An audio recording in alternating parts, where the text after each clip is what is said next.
ශනිදා කරලිය.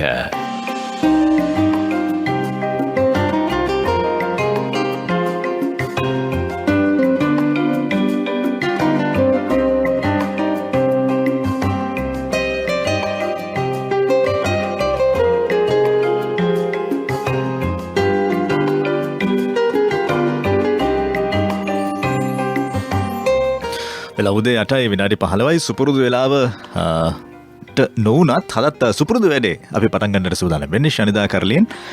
අද අපේ කතාබහට එකතු වෙන නිර්මාණවේදීන් දෙදෙනා අපි තිදෙනෙක් කැඳවන්නට සූදානම් වෙනවා. අතරමඟදී අනෙක් නිර්මාණවේදිනිය සම්බන්ධ වෙන්න සූදානම්ින් ඉන්නවා.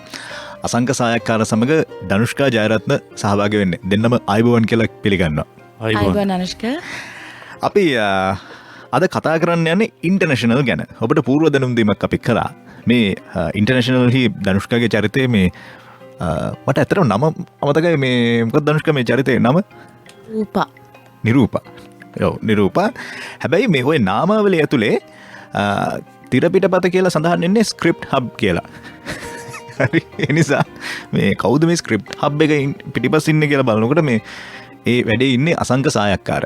ඒ නිසා මේ අපි ඔහුවත් සම්බන්ධ කරගන්නවා. අසංකට අද විශේෂ දවසක් මම මේ ආවට පස්සේ දැනගත්තේ කිව්වෙත් නෑ. මුහුණු පොතේ පිහිටින් අපි දැනගත්තා. අද විවාහ සංවත්සරයේ දවස 2014 1 ඒ විවාහ ප්‍රාප්ත වෙලා අද සාර්ථකව එහි 7 වෙනි පියවර ගෙවමින් ඉන්නේ.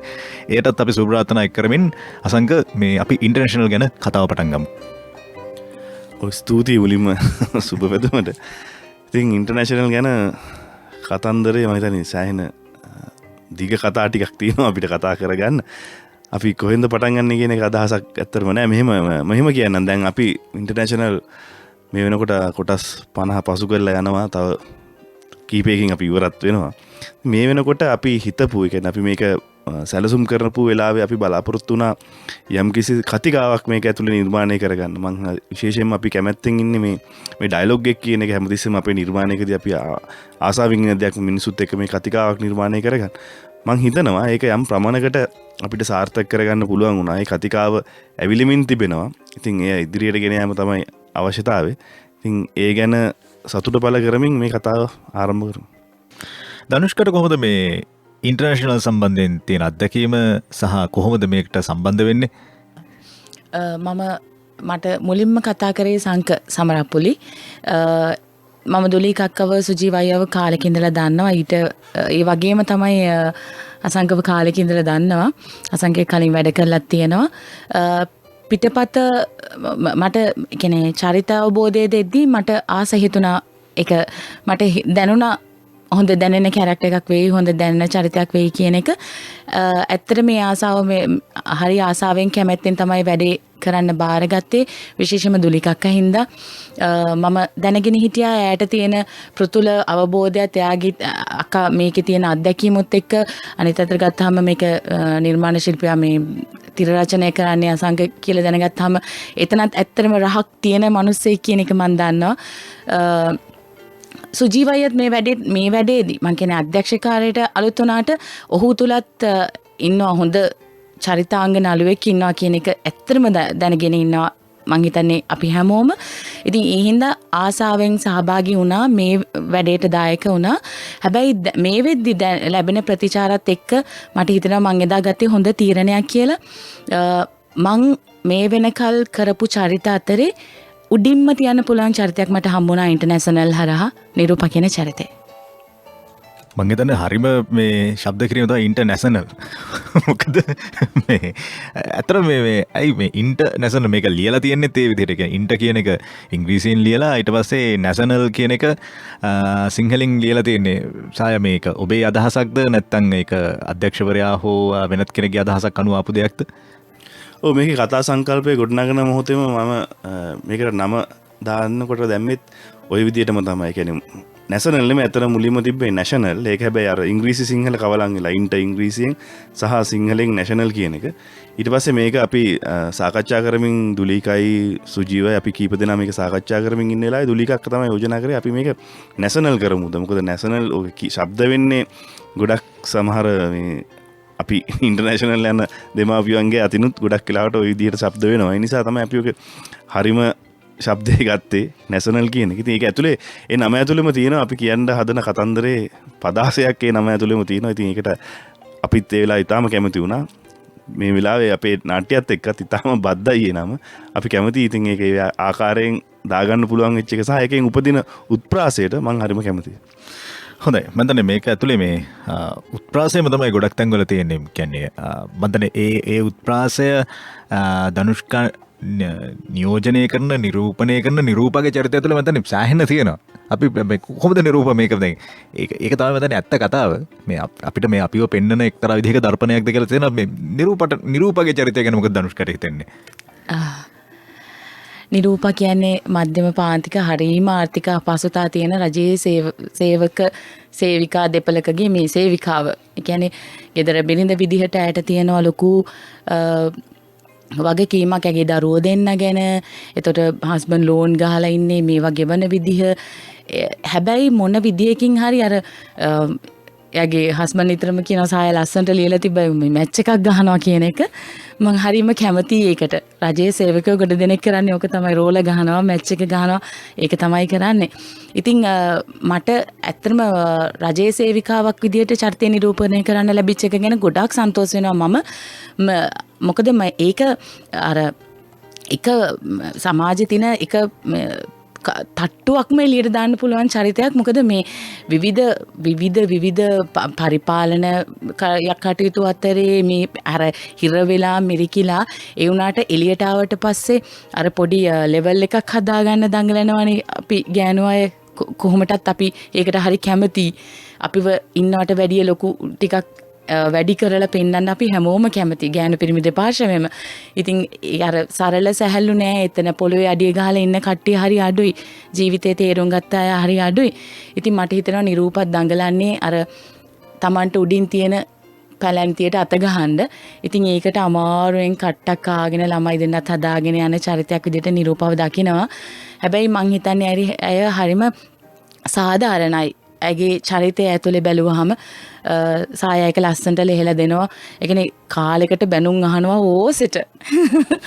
එපා වෙන තරමට බැනුම් අහනවා. මේ කාලේ එහෙම කාලයක් මං හිතන්නේ මේ දැන් විකාශනය වෙන මේ එපිසෝඩ් බැලුවහම ඉතින් එයා බැනුම් අහනවා. හැබැයි අර කල්පනා කරලා අන්තිම කොනට ගියාම අනේ ඉතින් මොනා කරන්නද කියන එක තමයි එළියට එන්නේ නිරූපහරහා.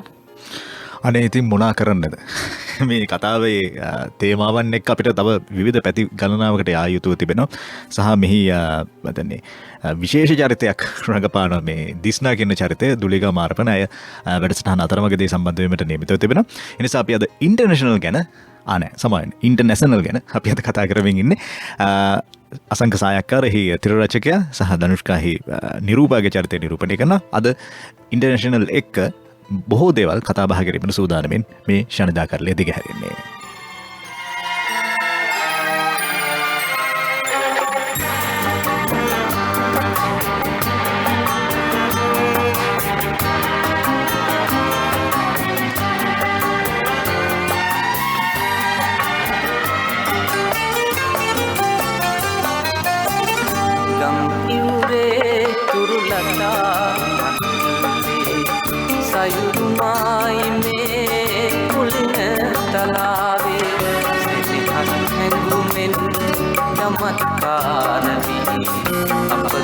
අප හිතු හැටි මිහිරි ගම් ඉවුරේ තුරු ලතා මන්තිරේ සයුමායි මේ කුලින තලාවේ සෙනෙහස් නැගුමෙන් චමත්කාර වී අප ගැන අප හිතු හැටි මිහිරි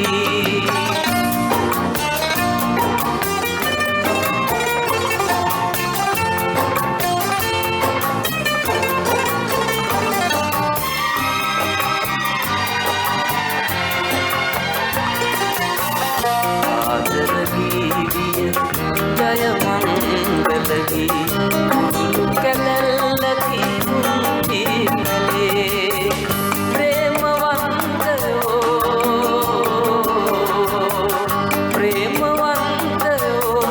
දෙගුරුන්වි යලි ඉපදුණු හැටි හරිම අගෙයි ගම් ඉවුරේ තුරුලතා මනුල්ලේ සයුමායි මේ කුලින තලාවේ සෙනෙහස් හැඟුමින් චමත්කාර වී අප ගැන අප හිතු හැටි මිහිරි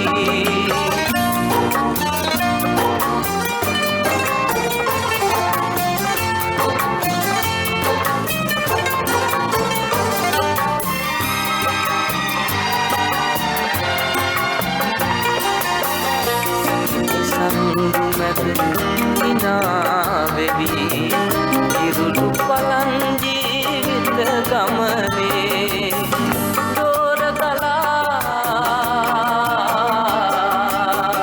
දෝරගලා කරදරකාවත් ඉදිමු එදා මෙන් වෙනස් නොවී ගම් ඉවුරේ තුරුලතා මනුල්ලේ සයුමායි මේ කුලින තලාවේ සෙනෙහස් නැගුමෙන් චමත්කාර වී අප ගැන අප හිතු හැටි මිහිරි ගම් ඉවුරේ තුරුලතා මනුල්ලේ සයුමායි මේ කුලින තලාවේ සෙනෙහස් නැගුමෙන් චමත්කාර වී අප ගැන අප හිතු හැටි මිහිරි 89.6 89.8 දිවයින පුරා City FM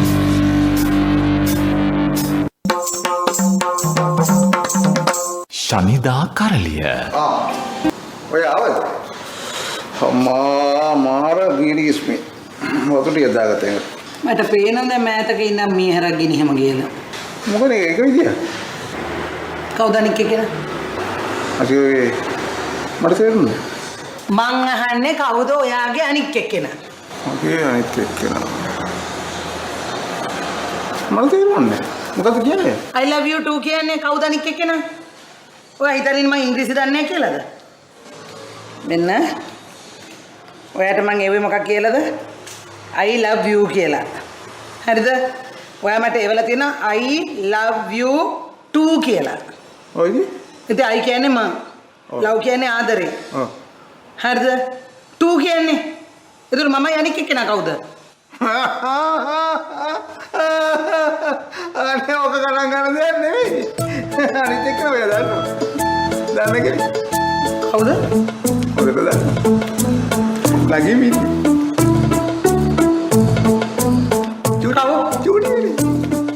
චූටි වෙන්නේ.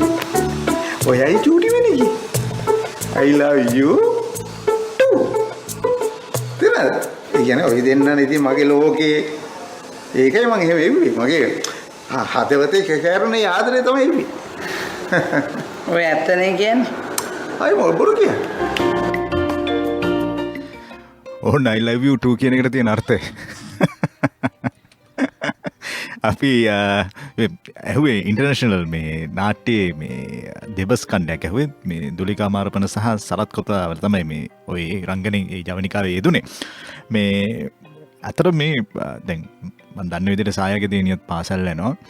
නිසා මේ අත්දැකීම් ඔබට මේ එකතු වෙන්නේ කොහොමද? ඒ කියන්නේ ඒ ඔබට ඒ සමාජයත් එක්ක ගැවසෙන අත්දැකීම්ද මෙතන මේ වගේ දේවල් තියෙනවා. ඔය ජවනිකාවට අදාළ කාරණා ටික ගත්තොත් එහෙම මේ එතන යවන්නේ මගේ දරුවා යවන්නේ ඉන්ටර්නැෂනල් පාසලකට නැත්නම් ජාත්‍යන්තර පාසලකට. නමුත් දරුවන්ගේ තියෙන මේ දෙමව්පියන්ගේ තියෙන ඉංග්‍රීසි දැනුම පිළිබඳව තමයි මෙතෙන්දි කතා වෙන්නේ. සහ ඊට පස්සේ ඒක ඔබ පවුල් අතර තියෙන යම් ගැටුම්, ඒ පවුල් දෙමහල් අතර තියෙන යම් සම්බන්ධතාවයන් පිළිබඳ ප්‍රශ්නත් ඔබ මේ නාට්‍ය ඔස්සේගෙන එනවා. සාය කොහොමද මේ දේවල් ඔබ හසු කරගන්නේ, මේ වචන වලට ගේන්නේ ගන්න උත්සාහය ගැන මම අහන්නේ. ඔව් දැන් ඔය ඉන්ටර්නැෂනල් අධ්‍යාපනය සම්බන්ධව සහ ලංකාවේ ඉන්ටර්නැෂනල් අධ්‍යාපනය ආරම්භ වුණාට පස්සේ ලංකාවේ සමාජ ජීවිතය විශේෂයෙන්ම මධ්‍යම පාන්තික ජීවිත වෙනස් වුණේ කොහොමද කියන එක සම්බන්ධව සමීප අධ්‍යයනයක් අපිට තිබුණා. කියන්නේ අපේ වටේම ඉන්න චරිත කොහොමද හැසිරෙන්න පටන් ගත්තේ. අපි දන්න අපිත් එක්ක හිටපු අපේ මිතුරෝ, ඒ වගේම අපිට පෙර පරම්පරාවල උදවිය හැසිරෙන විදිය අපිට සමීපයෙන් අපි නිරීක්ෂණය කරා. ඒ වගේම මටත් ඉන්නවා දියණියක්. ඇය පෙර පාසල් යන්න පටන් ගත්තට පස්සේ අපිටත් සිද්ධ වුණා මේ ඒක අර්ධ ඉන්ටර්නැෂනල් එකක්, කියන්නේ භාගයක් ආණ්ඩුවේ භාගයක් පෞද්ගලික, එහෙම තැනක අධ්‍යාපනය ලබනවා. ඒකට මේකෙදි අර උදේ හවහා ළමයා එක්කන් ගිහිල්ලා දානවා, එක්කන් එන අතරේ මේ බිත්තියෙන් එහා පැත්ත, තාප්පෙන් එහා පැත්තේ සිද්ධ වෙන කතන්දර ටික සහ මේ මොහොතේ මේක අහගෙන ඉන්නවා. මම දන්නවා මගේ බිරිඳ සහ ඇගේ යහළුවන් දෙදෙනෙක් ඉන්නවා. මේ කතාවට උන් දෙදෙනාගේ විශාල උන් තිදෙනාගේ විශාල දායකත්වයක් තිබෙනවා. මොකද මේ සමහර දේවල් සවිඥානීය වුණේ, සමහරට sannivedanaya වුණේ උන් තිදෙනා හරහා. يعني මේකේ සිටින සමහර කැරක්ටර්ස් අපි චරිත නිර්මාණය කර ගැනීමේදී ඒ සමහර චරිතවල චරිතාංග, චරිත ලක්ෂණ ඒ විදිහටම වගේ ආවා. ඉතින් මම කියන්නේ මේ එහෙම තමයි දේවල් සිද්ධ වෙන්නේ, ප්ලොට් අපිට එන්නේ. ඉතින් මේ ඒක ඇවිල්ලා පොඩි කුඩා නියදියක්. ඒ කුඩා නියදිය කියන්නේ අර මහා පරිමාණ මේ සර්වත්‍ර කුලකේ පොඩි කෑලි තමයි. ඒකට මේ ඉන්ටර්නැෂනල් අධ්‍යාපනය ඇතුලේ මම කියන්නේ නැහැ ඉන්ටර්නැෂනල් අධ්‍යාපනය කිසිසේත්ම නරකයි කියලා. ඒක ඇතුලේ තියෙන වෙන කතන්දර ටිකක්. මම කියන්නේ මේ අධ්‍යාපනය ලබා ගන්න මධ්‍යම ප්‍රාන්තික ජීවිත දරන උත්සාහයේදී අපිට අත්විඳින්න වෙන ඛේදය. ඒක වෙන විදියකටම මේ උත්ප්‍රාසාත්මක කතන්දරයකින් තමයි අපි ගේන්නේ. මොකද අපි දන්නවා මේක පිටිපස්සේ තියෙන සමාජ ජීවිතය එච්චර සුන්දර නෑ. මොකද හොඳාකාරවම මේ අධ්‍යාපනය ලබන්න, මේ අධ්‍යාපනය වෙනුවෙන් වියදම් කරන්න හැකියාවක් ඒ විශාල සාතිශය මධ්‍යම පාන්තික ජීවිතවලට නෑ. එතකොට ඔවුන් මේ අධ්‍යාපනයේ ඒ සමාජ තත්ත්වය ආරක්ෂා කරගෙන ඒ සමාජ තත්ත්වයට යන්න දරන උත්සාහයේදී මේ නිරූපාගේ චරිතයෙන් විශාල වශයෙන්ම පෙන්වන්නේ. කියන්නේ මේ මධ්‍යම ප්‍රාන්තික ජීවිතයේ අපි මේ නාට්‍ය තියෙන සමාජ ස්ථානයන් කොටස් කරලා ගත්තොත් නිරූපා ඉන්නේ හරි මැද. හරියටම මධ්‍යම පන්තිය තමයි මේ අහුවෙන්නේ. එතකොට මේ නිරූපලා ඉන්නවා මං හිතන්නේ ලක්ෂ ගණක් ලංකාවේ. ඒ කියන්නේ ඒ නිසාම තමයි මෙයා අතිශය බැනුම් අහන්නේ නිරූපා. YouTube එක බැලුවොත් එහෙම බණින බැනිල්ල ඇතුලේ තේරෙනවා මේක කොච්චර මිනිසුන්ට රිදිලා දිනවද කියලා. කියන්නේ ඒ තරම් ඒ නිරූපලා ගොඩක් ඉන්නවා, සපරමාදුල ගොඩක් ඉන්නවා. ඒ මං කියන්නේ අනිත් පැති වලත් ගත්තා. ටානියාලා, චාරුණීලා, දිස්නලා මේ ඉන්ටර්නැෂනල් අධ්‍යාපනයේ තාප්පෙන් එහා පැත්තේ ඉන්නවා. මං කියන්නේ අපි කොයිම වෙලාවකවත් තාප්පෙන් ඇතුළ පෙන්නුවේ නැහැ. කියන්නේ මේ ඉස්කෝලේ ඇතුලේ දෙන අධ්‍යාපනය මේක කොහොමද උගන්වන්නේ කියන එක නෙමෙයි ඇත්තටම අපේ සාකච්ඡාව තියෙන්නේ. මේකෙන් එහා පැත්තේ මේ සමාජ ජීවිත, මේ අධ්‍යාපනය කියන කෑල්ල පිටිපස්සේ දුවන්න ගත්තට පස්සේ මධ්‍යම පාන්තික ජීවිතවලට වෙන්නේ මොකක්ද? මේවා කුඩු වෙන විදිය තමයි අපි ගේන්න උත්සාහ කරේ. මතනේ ඔය මේ සාය කීප කතාව හරි. මේ මොකද අතරම ධනුෂ්කත් ඉන්න නිසා අපි ඒ ගැන ටිකක් වැඩි විමසමු මේ මොහොතේදී. අර නිරූපයි කියන චරිතේ පවුල ඇතුලේ, කුටුම්බය ඇතුලේ ලොකු පුතා යන්නේ සාමාන්‍ය පාසලකට, රජයේ පාසලකට. හැබැයි දියණියට ඉංග්‍රීසි භාෂාව පිළිබඳව නිපුණත්වයක් ඇති කරන්න ඕන නිසාම තමයි මේ කතාවට අනුව ඉන්ටර්නැෂනල් ස්කූල් එකකට නැත්නම් ජාත්‍යන්තර පාසලකට යවන්නේ. ඊට පස්සේ දරුවන් දෙදෙනා අතර ඇතිවන ගට්ටනයත් යම් විදිහක නිරූපණය කරනවා. මම දන්නේ මීට මම සතියකට හෝ දෙකකට ඉහතදී විකාශය වුණු කොටසේදී තිබුණා අර බර්ත්ඩේ පාටි එකක් වෙලාවේදී දියණියට සලකන ආකාරය සහ සාමාන්‍ය රජයේ පාසලකට යන්න පුතාට ඒ අවස්ථාවේදී සලකන ආකාරය. හැබැයි මේ සියලු දේවල් අතරේ නැතිබරිකමුත් තියෙනවා.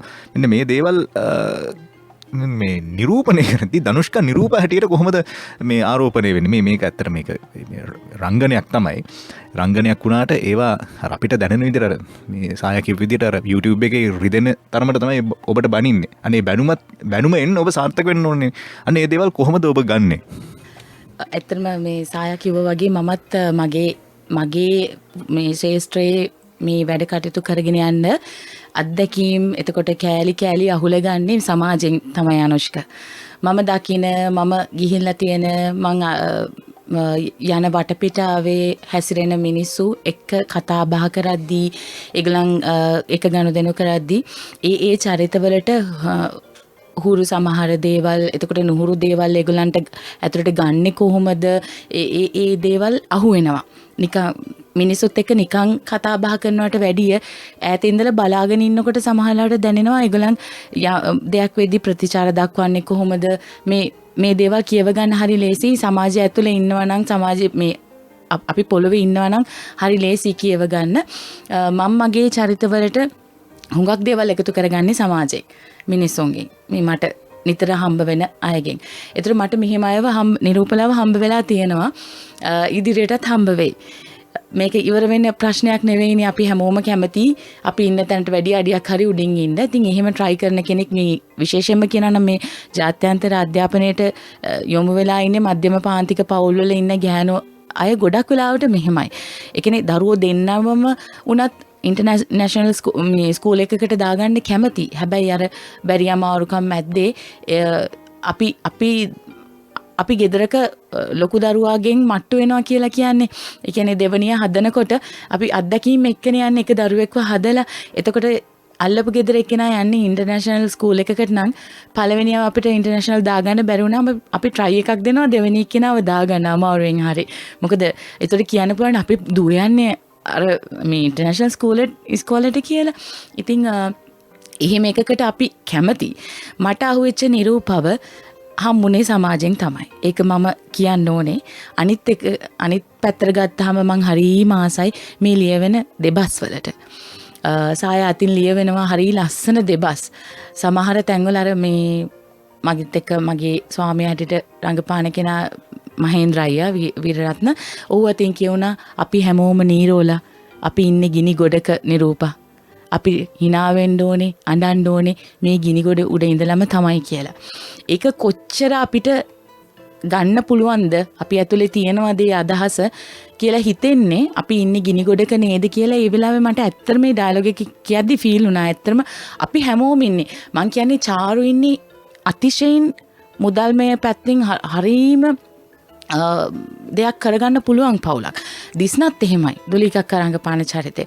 එහෙම ගත්තාම හැබැයි ඔවුනොත් ඉන්නේ ගිනි ගොඩක. ඔවුන්ටත් අහුවෙච්ච යම් ප්‍රශ්න තියෙනවා. අනිත් අතට ගත්තාම සරත් අයියා මම මගේ චරිතින් එළියේ අයව ගැන කතා කරොත් සරත් අයියව ලියවෙන විදිහට සරත් අයියව නිරූපණය වෙන විදිහට සුජීවය සරත් අයියව එළියට දාන විදිහට මං හරි කැමති. දැන් ඉස්සල විකාශය කරපු ඩයලොග් අතරේත් ඒක තිබුණා.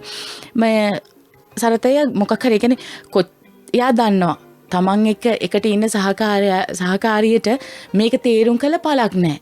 දෙක කියන්නේ මෙහෙමයි මේකට උත්තරේ දෙන්න විදිහ T2 කියන එක තේරුම් කරන්න හැදුවට ඒ ගෑණි තේරුම් ගන්නේ නැහැ.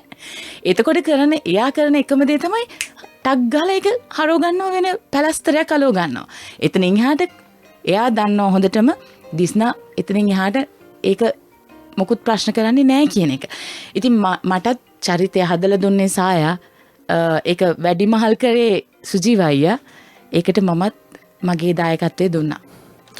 එතනදී මං හිතන්නේ මේ නාට්‍ය මුලින් ඉඳලම ගත්තොත් එහෙම ඇයි නිරූපට දියණියව පුද්ගලික පාසලකට යොමු කරන්න සිද්ධ වෙන්නේ කියන එක. ඒක මතනේ අපේ ගොඩක් දෙනෙක්ට තියෙන එක්තරා විදිහක අවාසනාවක් කියලා කියන්න පුළුවන්. එහෙම නැත්නම් අවස්ථාවක් නැතිවීමක් කියලා කියන්න පුළුවන්. මේ රජයේ පාසලකට දරුවන් ඇතුළු කරගන්න ගියාම තියෙන තරඟය. මෙතන මේ තරඟයට මූණ දෙන්න බැරුව ඒ තරඟෙන් පරාද වුණු විසිවුණු දවියට තමයි අන්තිමේදී ඉන්ටර්නැෂනල් කියන මේ පාසල එන්නේ. මෙතන ඒකත් ඔය මුල් අවස්ථාවේදී මේ සාය ඔබ ගේන්න උත්සාහ කරන මෙතන මේ ඇතුලේ අර අපි දැන් මේකේ අර සමාජ ජීවිතයත් එක්ක බද්ධ වෙලා ඒ පවුල් අතර තියෙන යම් ගැටුම් ප්‍රශ්න ඔබ ගේන්න උත්සාහ කරන මුලදී ඒ අධ්‍යාපනය ඇතුලේ තියෙන කාරණා ටිකත් මේ දී කතා කරනවා. අපි ප්‍රවේශය වුණේ එහෙම. දැන් මේ කතන්දරයට අපි ඇතුල් වෙන්නේ එහෙම මේ අධ්‍යාපනයත් එක්ක පවුල් කිහිපයක් කොහොමද මේකට ප්‍රවේශ වුණේ. ඊට පස්සේ ඔවුන් අතර තියෙන බැඳීමත් එක්ක තමයි අපි පවුල් වලට මේක විස්තරණය කරගත්තේ.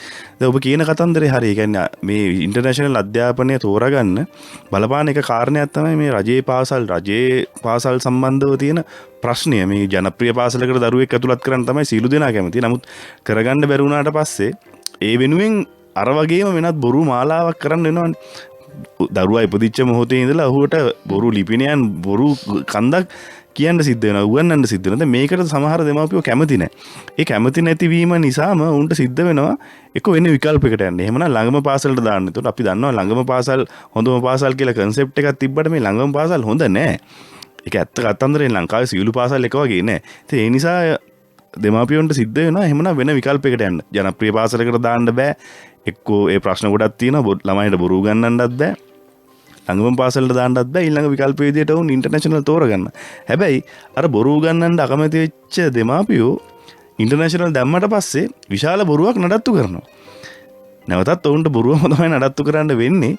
ඒ අර සමාජ තත්ත්වයක් එක්ක එතන ගැටෙන සමාජ පන්තියින් එක්ක. මොකද ඒ අර මධ්‍යම ප්‍රාන්තික හීන ගොඩක් එක්ක මේක නඩත්තු කරන්න ගත්තට පස්සේ විශාල තුවාලයක් අර වහගෙන ඉඳලා ඒකට නෑ තමයි ජීවිත කාලෙම ඉන්න වෙන්නේ එළියට එනකන්. ඉතින් මේක ඇවිල්ලා මේ සමස්තයේ තියෙන ප්‍රශ්නය වෙන විදිහකට ගත්තොත් එහෙනම් අපි දන්නවා මේ සමස්තය ඇතුලේ තියෙන විශාල ප්‍රශ්නයක්. ඒ ප්‍රශ්නේ පුංචි පළ තමයි මේ හැමතැනම වෙන්නේ. අධ්‍යාපනය ගත්තත් සෞඛ්‍යය ගත්තත් ඔය හැමතැනම තියෙන්නේ ඔය ප්‍රශ්න ටිකම තමයි. ඉතින් ඒ සමස්තයේ ප්‍රශ්නය බේරලා අරගෙන අපි ඉන්ටර්නැෂනල් එකට මේ අධ්‍යාපනයේ ප්‍රශ්නේ අරගෙන ඒක ඇතුලේ පවුල් 6-7ක් කොහොමද හැසිරෙන්නේ කියන එක තමයි ගේන්නේ මේක ඇස්සේ. ඒ කියන්නේ මේ සමස්තෙන් ඩිංගිත්තක් ගේන්නේ.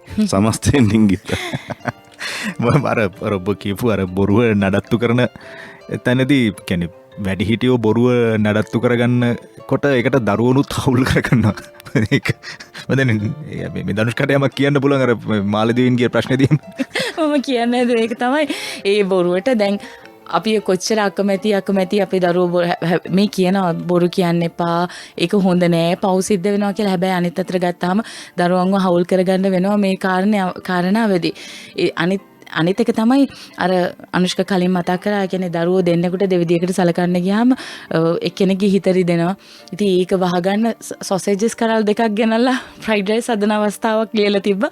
මම කියන්නේ මේ එකක් නැත්තම් එකක් අපේ ලංකාවේ හැම ගෙදරකම වෙච්ච දේවල් සාය හරි ලස්සනට කියවලා තියෙනවා සමාජය කියන එක මං හිතන්නේ හොඳට මේකෙන් නිරූපණය වෙනවා එළියට එනවා. මතන මේ කතාව ඔබ මේතෙක් නරඹලා තිබෙනවා නම් සහ නරඹන්නට යම් අවස්ථාවක් නොවුණා නම් ඔබට YouTube හරහා නරඹීමේ අවස්ථාවක් තියෙනවා.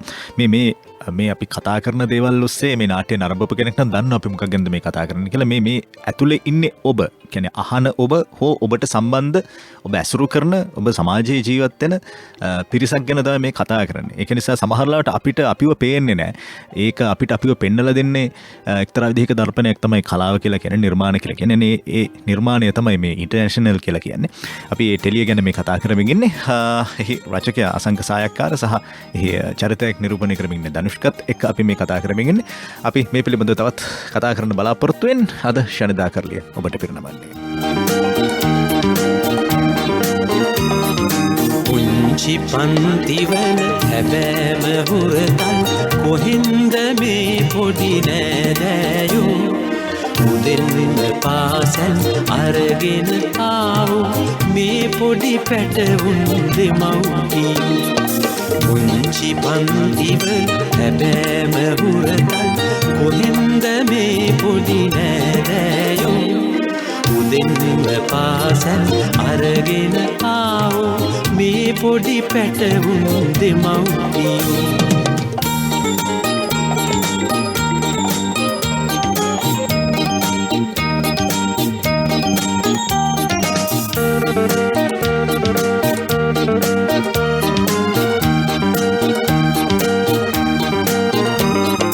මව්වරු ඇති නැති පියවරු දැක නැති දරුවන් කොතරම් මෙහි ඇතිදෝ උන්ගේ සිත්වල මොන වගේ දේවල් මොන විදිහට හිරවී ඇතිදෝ.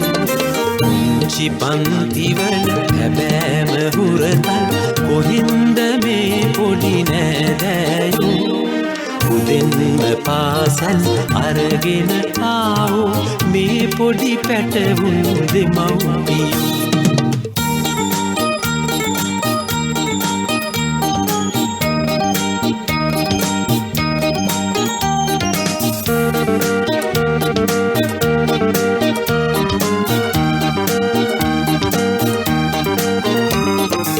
වැඩි හිටියන්ගේ නොමනාකම්වල දුක උහුලන්නේ පොඩි දරුවෝ උන්ගේ නාමෙන් එකමුතු වීයන් දෙපිල බෙදී ඇති දෙමව්පියෝ පුංචි පන්තිවල හැබෑම හුරතල් කොහෙන්ද මේ පොඩි නෑදෑයෝ උදෙන්දින පාසල් අරගෙන ආවෝ මේ පොඩි පැටවුන් දෙමව්පියෝ පුංචි පන්තිවල හැබෑම හුරතල් කොහෙන්ද මේ පොඩි නෑදෑයෝ උදෙන්දින පාසල් අරගෙන ආවෝ මේ පොඩි පැටවුන් දෙමව් ශනිදා කරලේ නද ඉන්ටර්නැෂනල් ගැන තමයි මේ කතා කරමින් ඉන්නේ. අර සාමාන්‍යයෙන් අපි විවාහයේදී ඉන්ටර්නැෂනල් කියලා කිව්වට මේ නාට්‍යයට අනුව නාට්‍යයේ තියෙන උත්ප්‍රාසය සහ කතාසාරය දිහා බැලුවහම අපිට හරියටම ඒ නාට්‍යයට අනුව නම් උච්චාරණය කරන්න වෙලා තියෙන්නේ ඉන්ටර්නැෂනල් කියලා. එහි රචකයා අසංක සායක්කාර ධනුෂ්කා නිරූපගේ චරිතය මේ නාට්‍ය වෙනුවෙන් නිරූපණය කරමින් ඉන්නේ. අපි ඒ ඔස්සේ තමයි මේ නාට්‍යයේ කතා කරන විවිධ පැතිකඩයන් පිළිබඳව කතා කරමින් ඉන්නේ. මේ නාට්‍යයේ චරිත පිළිබඳව කතා කළා සහ ඉදිරියේදී කතා කිරීමට නියමිතයි. හැබැයි මේ අපි පැය ප්‍රවෘත්ති ප්‍රකාශනයේ මිනිත්තු 5ක පමණ කාලයක් තියෙන නිසා ඊට මත්තෙන් පුංචි දෙයක් විමසිය යුතුයි. මේ සාය මේ සාමාන්‍යයෙන් තිර රචකයාගේ නමනේ යන්නේ. ඔබ මීට පෙරත් නාට්‍ය කිහිපයක් රචනා කළා විකාශය වුණා. හැබැයි මෙතනදී තිර රචකයා හැටියට ඔබේ නම නෙමෙයි ඉන්නේ, වෙනත් නමක් ඉන්නේ. මොකක්ද ඒ ඔස්සේ ඔබ මොකක් හරි අලුත් ප්‍රවේශයකට එන්නද බලාපොරොත්තු වෙන්නේ? මම පොඩි උත්සාහයක ඉන්නවා. ඒ කියන්නේ මේ ස්ක්‍රිප්ට් හබ් කියන නම, ඒ කියන්නේ scripthub.lk කියන නම තමයි අපි පාවිච්චි කරන්නේ. මේ කීප දෙනෙක් එකතු වෙලා කියන්නේ යම් සාමූහික ප්‍රයත්නයක නෙන්න ඕනේ කියන අදහස මගේ කලින් ඉඳලම තිබුණා මේ පිටපත් රචකයෝ කීප දෙනෙක්. නමුත් ඒ සඳහා වෙන පොඩි ස්ථානයක් තමයි මේ ස්ක්‍රිප්ට් හබ් එක. ඒක තාම මේ වර්චුවලි තියෙන්නේ. ඉතින් ඒක මට හිතුණා නිකන් ඒ නමින් මේ වැඩේ යමු කියලා. මේ වැඩේ මම තමයි ලියන්නේ. නමුත් ඉදිරියේදී අපේ ආසාවක ඉන්නවා කිහිප දෙනෙක් එක්ක මේ පොඩි සාමූහික ව්‍යාපෘතියක නියැලෙමු කියලා මේ රචකයෝ කිහිප දෙනෙක් එකතු කරගෙන. ඉතින් මේ කටයුත්තට පූර්වයක් විදියට නිකන් අත්හදා බැලීමක් විදියට තමයි මේ නම දාලා බැලුවේ. මම මීට කලින් එක් අවස්ථාවක් නැත්නම් අවස්ථා කිහිපයකදීද කියන්න මම හරියට දන්නේ. නමුත් මට එක් අවස්ථාවක් මතකයි අලු පාට හීන කියලා. ඔය ෆර්ඩි ඇතුළු කණ්ඩායමක් එකතු වෙලා අලිය නිරූපති මේ ධනුෂ්කා තිටියද මන් දන්නේ නැහැ. මේ කාලයකට කලින්. මන්නේ ඒකේ වාසිය අවාසිය කොහොමද මේ සායම කියන්නේ? දැන් 4 දෙනෙක් 4-5 දෙනෙක් එකතු වෙලා ලියනවා කියන මේක මෙගා විදිහට යන වැඩක්ද? නැත්නම් මෙගා විදිහට යන වැඩක මේකේ තියෙන පහසුවද? එහෙම නැත්නම් චරිත හැටියට කොහොමද එකතු වෙලා ගන්නේ? කොහොමද අර සාමූහිකව ලියනකොට ඒකේ තියෙන අවස්ථාව හෝ වාසිය හෝ අවාසිය? මම පටන් ගන්නෙත් සාමූහිකව ලියන වැඩකින්. ඒ කියන්නේ ජීවිත ලස්සනයි තමයි අපි ලියන්න පටන් ගත්තේ. ඒතකොට ඒකේ රචකයෝ 5 දෙනෙක් හිටියා. ඒක මුලින්ම මාර අමුතුම අත්දැකීමක් වුණා. කියන්නේ 5 දෙනෙක් එකට වාඩි වෙලා කොහොමද ලියන්නේ කියන එක. මොකද අපි හැම කෙනෙක්ම දන්නවා හැමෝටම තියෙන ඊගෝ ප්‍රශ්න. අපි කියන්නේ එක තමයි හරිම දේ කියන එක හැමෝම හිතන එකනේ. ඒක මේක කොහොමද මේසයක් උඩ සාකච්ඡා කරලා මේ ඊගෝ එක නැති කර ගැනීමම තමයි සාමූහික වැඩක තියෙන පළවෙනි දේ. ඉතින් අපි මේ ජීවිත ලස්සනයි කොටස් මම හිතන්නේ 400 ගණක් ගියපු නාට්‍යයක්. ඒක ඇතුලේ සෑහෙන ප්‍රැක්ටිස් එකක් වුණා 5 දෙනෙක් කොහොමද ලියන්නේ. ඒතකොට මේ 5 දෙනා ඒ කතා කරමින් විවිධ චරිත ගැන විවිධ අය වගේ කියමින් ඒකේ තියෙන විවිධ අපි හදාගත්ත එක අපිටම ආවෙනක වෙච්ච ක්‍රමයක් තිබ්බා මේ කතාව ගොඩ නැගීමේදී රචනා කිරීමේදී. හැබැයි ඒකේ ඒ 5 දෙනෙක් වෙන එකේ විශාල වාසියක් තියෙනවා. අදහස් පහක් එක අදහසක නෙමෙයි අදහස් පහක් එක තැනක ගැටෙනවා. එක තැනක ගැටලා පිරිපහදු වෙලා යම් එක තැනකට අපි එනවා. ඒකේ විශාල වැදගත්කමක් වෙනවා නාට්‍යයක් ඉස්සරහට යද්දි. මොකද එක්කෙනෙක්ගේ කෝණයෙන් විතරක් නෙමෙයි POV පහක් වැටෙනවා නාට්‍ය ස්ක්‍රිප්ට් එකට. එතකොට 5 දෙනෙක් බලනවා මේක වෙන විදිහකට. 5 දෙනෙක් මේ ගැන හිතනවා. එක චරිතයක් ගැන 5 දෙනෙක් හිතනවා රචකයෝ විදිහට. එතකොට මේ පහක් හිතලා තමයි එක වැඩකට එන්නේ. ඒ නිසා අදහස් පැත්තෙන් ඉතාම වටින වැඩක්. හැබැයි අනිත් පැත්තෙන් පොඩි අවාසියකුත් තියෙනවා. මේ කණ්ඩායමක් රචනා කිරීමේදී ඔය ඊගෝ ප්‍රශ්න ගැටෙන්න පටන් ගත්තට පස්සේ පොඩි අවාසිකම් තියෙනවා රචනා කරගෙන යෑමේදී. ඒ නිසා පළවෙනියෙන්ම මේ එහෙම ඊගෝ නැති පිරිසක් එක්ක තමයි මේ වැඩේ කරන්න වෙන්නේ. එහෙම රේඛකයෝ නිර්මාණකාරයෙක් වුණාම මම දන්නවා විශාල වශයෙන්ම නිර්මාණකාරයන්ට ඊගෝ ප්‍රශ්නේ තියෙනවා. ඉතින් ඒක හැකිතාක් දුරට අවම කරගෙන තමයි එකට වාඩි වෙන්න ඕනේ, එකට සංවාද කරන්න ඕනේ. වැඩේ වෙනුවෙන්, චරිත වෙනුවෙන්, නාට්‍ය වෙනුවෙන් තමන්ගේ ඊගෝ දුරු කරගෙන වැඩේ කරන්න පුළුවන් නම් ඊටාම ලස්සන වැඩක් කරන්න පුළුවන්. මොකද පිටරට මේ වැඩේ ඊටාම හොඳින් වෙනවා. ඔය මේ ඉගෝ ගැන කියපු නිසා මේ අහන්න මේ නාට්‍ය ඇතුළත ඉගෝ ප්‍රශ්න ටිකක් ගේන්න උත්සාහ කරනවා වගේ එකක් මට තේරුණේ. ඒක අනිවාර්යයෙන්ම විවිධ චරිතවල ඉතින් ඒක මිනිස් ස්වභාවයනේ. ඉතින් ඊගෝ නැති වුණා නම් ඉතින් අනිවාර්යෙන් බුද්ධත්වයට පත් වෙනවා වගේ දෙයක් වෙන්න ඕනේ. ඉතින් ඊගෝ තියෙනවා මිනිස්සුන්ට. ඉතින් ඒවා අපි සිද්ධිය ඇතුලේ චරිතය ඇතුලේ නාට්‍ය ඇතුලේ එනවා. ඉතින් ඒ ප්‍රශ්න මං හිතන්නේ ලංකාවේ 15 විනිහාගේ ඉඳලා ඉහළටම දක්වා මේ ඊගෝ ප්‍රශ්නේ තියෙනවා. අපි දැක්කනේ මේ පහුගිය දවස්වල ලංකාවේ ටෙලිවිෂන් වල සමාජ මාධ්‍යවල මේ ඊගෝ ප්‍රශ්න දිගහැරෙනවා. පත්තරයක් දිගහැරියොත් එහෙම ඊගෝම තමයි වෙන්න තියෙන්නේ. හරි මේ දිස්නත් වෙනවා මේ පැත්තට. කියන්නේ දුලිකම ආරෝපණ අය මෙහි ප්‍රධාන භූමිකාවක් නිරූපණය කරන්නේ. අපිට මම හිතන්නේ දැන් හරිම වෙලාව ඊළඟ අවස්ථාවට යන්න මට මේ අහන්න ඕනේ මේ දිස්න කියන තැනම පොඩ්ඩක් අහලා බලමුද කියලා. මේ යන්න කලින් පොඩි වචනයක් දෙයක් ගන්න මේ අර මේ ඔබ එන්න කලින් අපි අහමින් හිටිය අර I love you too ගැන මේ මතක දන්න ඔබට මේ අර කෙටි පණිවිඩයක් එවලා තියෙන නාට්‍යයට අනුව ඔබේ කාරණාව නෙවෙයි නාට්‍යයට අනුව මේ අර I love you too ගැනවම කවුද අනිත් එක්කෙනා කියලා අහන්නේ. පොඩ්ඩක් අපි ගැන පොඩ මයික්‍රොෆෝන් එක ළඟට එමු. හරි ලස්සන කැලි ටිකක්නේ දැන් ඒක හරි සායා මේ හරි ලස්සනට උත්තලා අඹරලා හරි ගස්සලා එවලා තියෙනවා. දැන් තාමත් මට පාරදී කට්ටිය දැක්කම කවුද අනික් එක්කෙනා කියලා අහනවා. මම නම් කල්පනා කරන වෙලාවකට මොකක් ගැනද මේ අහන්නේ කියලා. නමුත් ඒ අහන්නේ අර I love you too කියලා too දැන් හරි මම හරි දැන් කවුද අනික් එක්කෙනා? ඒ කියන්නේ ඒක කඩලා ගත්තට පස්සේ ඒක හරි අපූර්වට දැන් අපිට ඒ කියන්නේ දැන් ඉංග්‍රීසි භාෂාව පිළිබඳ හරියාකාර නොදන්නා කෙනෙකුට මේ 2 කියන එක ඇත්තටම ප්‍රශ්නයක් වෙන්න පුළුවන් නේ. දැන් I love you 1 කියලා කිව්වනම් එකයි 2 කියලා කිව්වම කවුද අනික් එකා කියන එක අහන්න වෙනවාමනේ. ඉතින් ඒක මං හිතන්නේ හරි අපූර්ව දෙබස් කණ්ඩයක් බවට පත් වුණා තාමත්. මේ එලි පෙහෙලියේ යනකොට පාරවල් වල යනකොට තැනකට යනකොට මේ සමහරු මට එවනවා I love you too කියලා එවනවා. හරිද? ඒ කියන්නේ මට එවනවා ඒ කියන්නේ මෙසේජ් ඇටියට එවනවා. සමහරවිට මම දකිනවා මේ Facebook එකේ තියෙන මේ සමාජ මාධ්‍ය ජාලාවලක් තියෙන ඕක හරියට අපූර්වට සැරිසරනවා. සහ මගදී හම්බුනහම කවුද අනික් එක්කෙනා කියලා අහනවා. අපිට දැන් ඊළඟ අවස්ථාවේදී මේ දුලිකා මාරපනත් සිටින නිසා ටිකක් පුළුල්ව මේ ගැන කතා කරන්න පුළුවන්. හැබැයි ඊට කලින් පැය ප්‍රවෘත්ති ප්‍රකාශයට අපි ආයතුයි ඉන්ටර්නැෂනල් ගැන අපි මේ කතා කරමින් ඉන්නේ. ශානදා කරලින් පැය ප්‍රවෘත්ති ප්‍රකාශයෙන් අනතුරු අපි නැවත මුණ ගැහෙනවා. ශනිදා කරලිය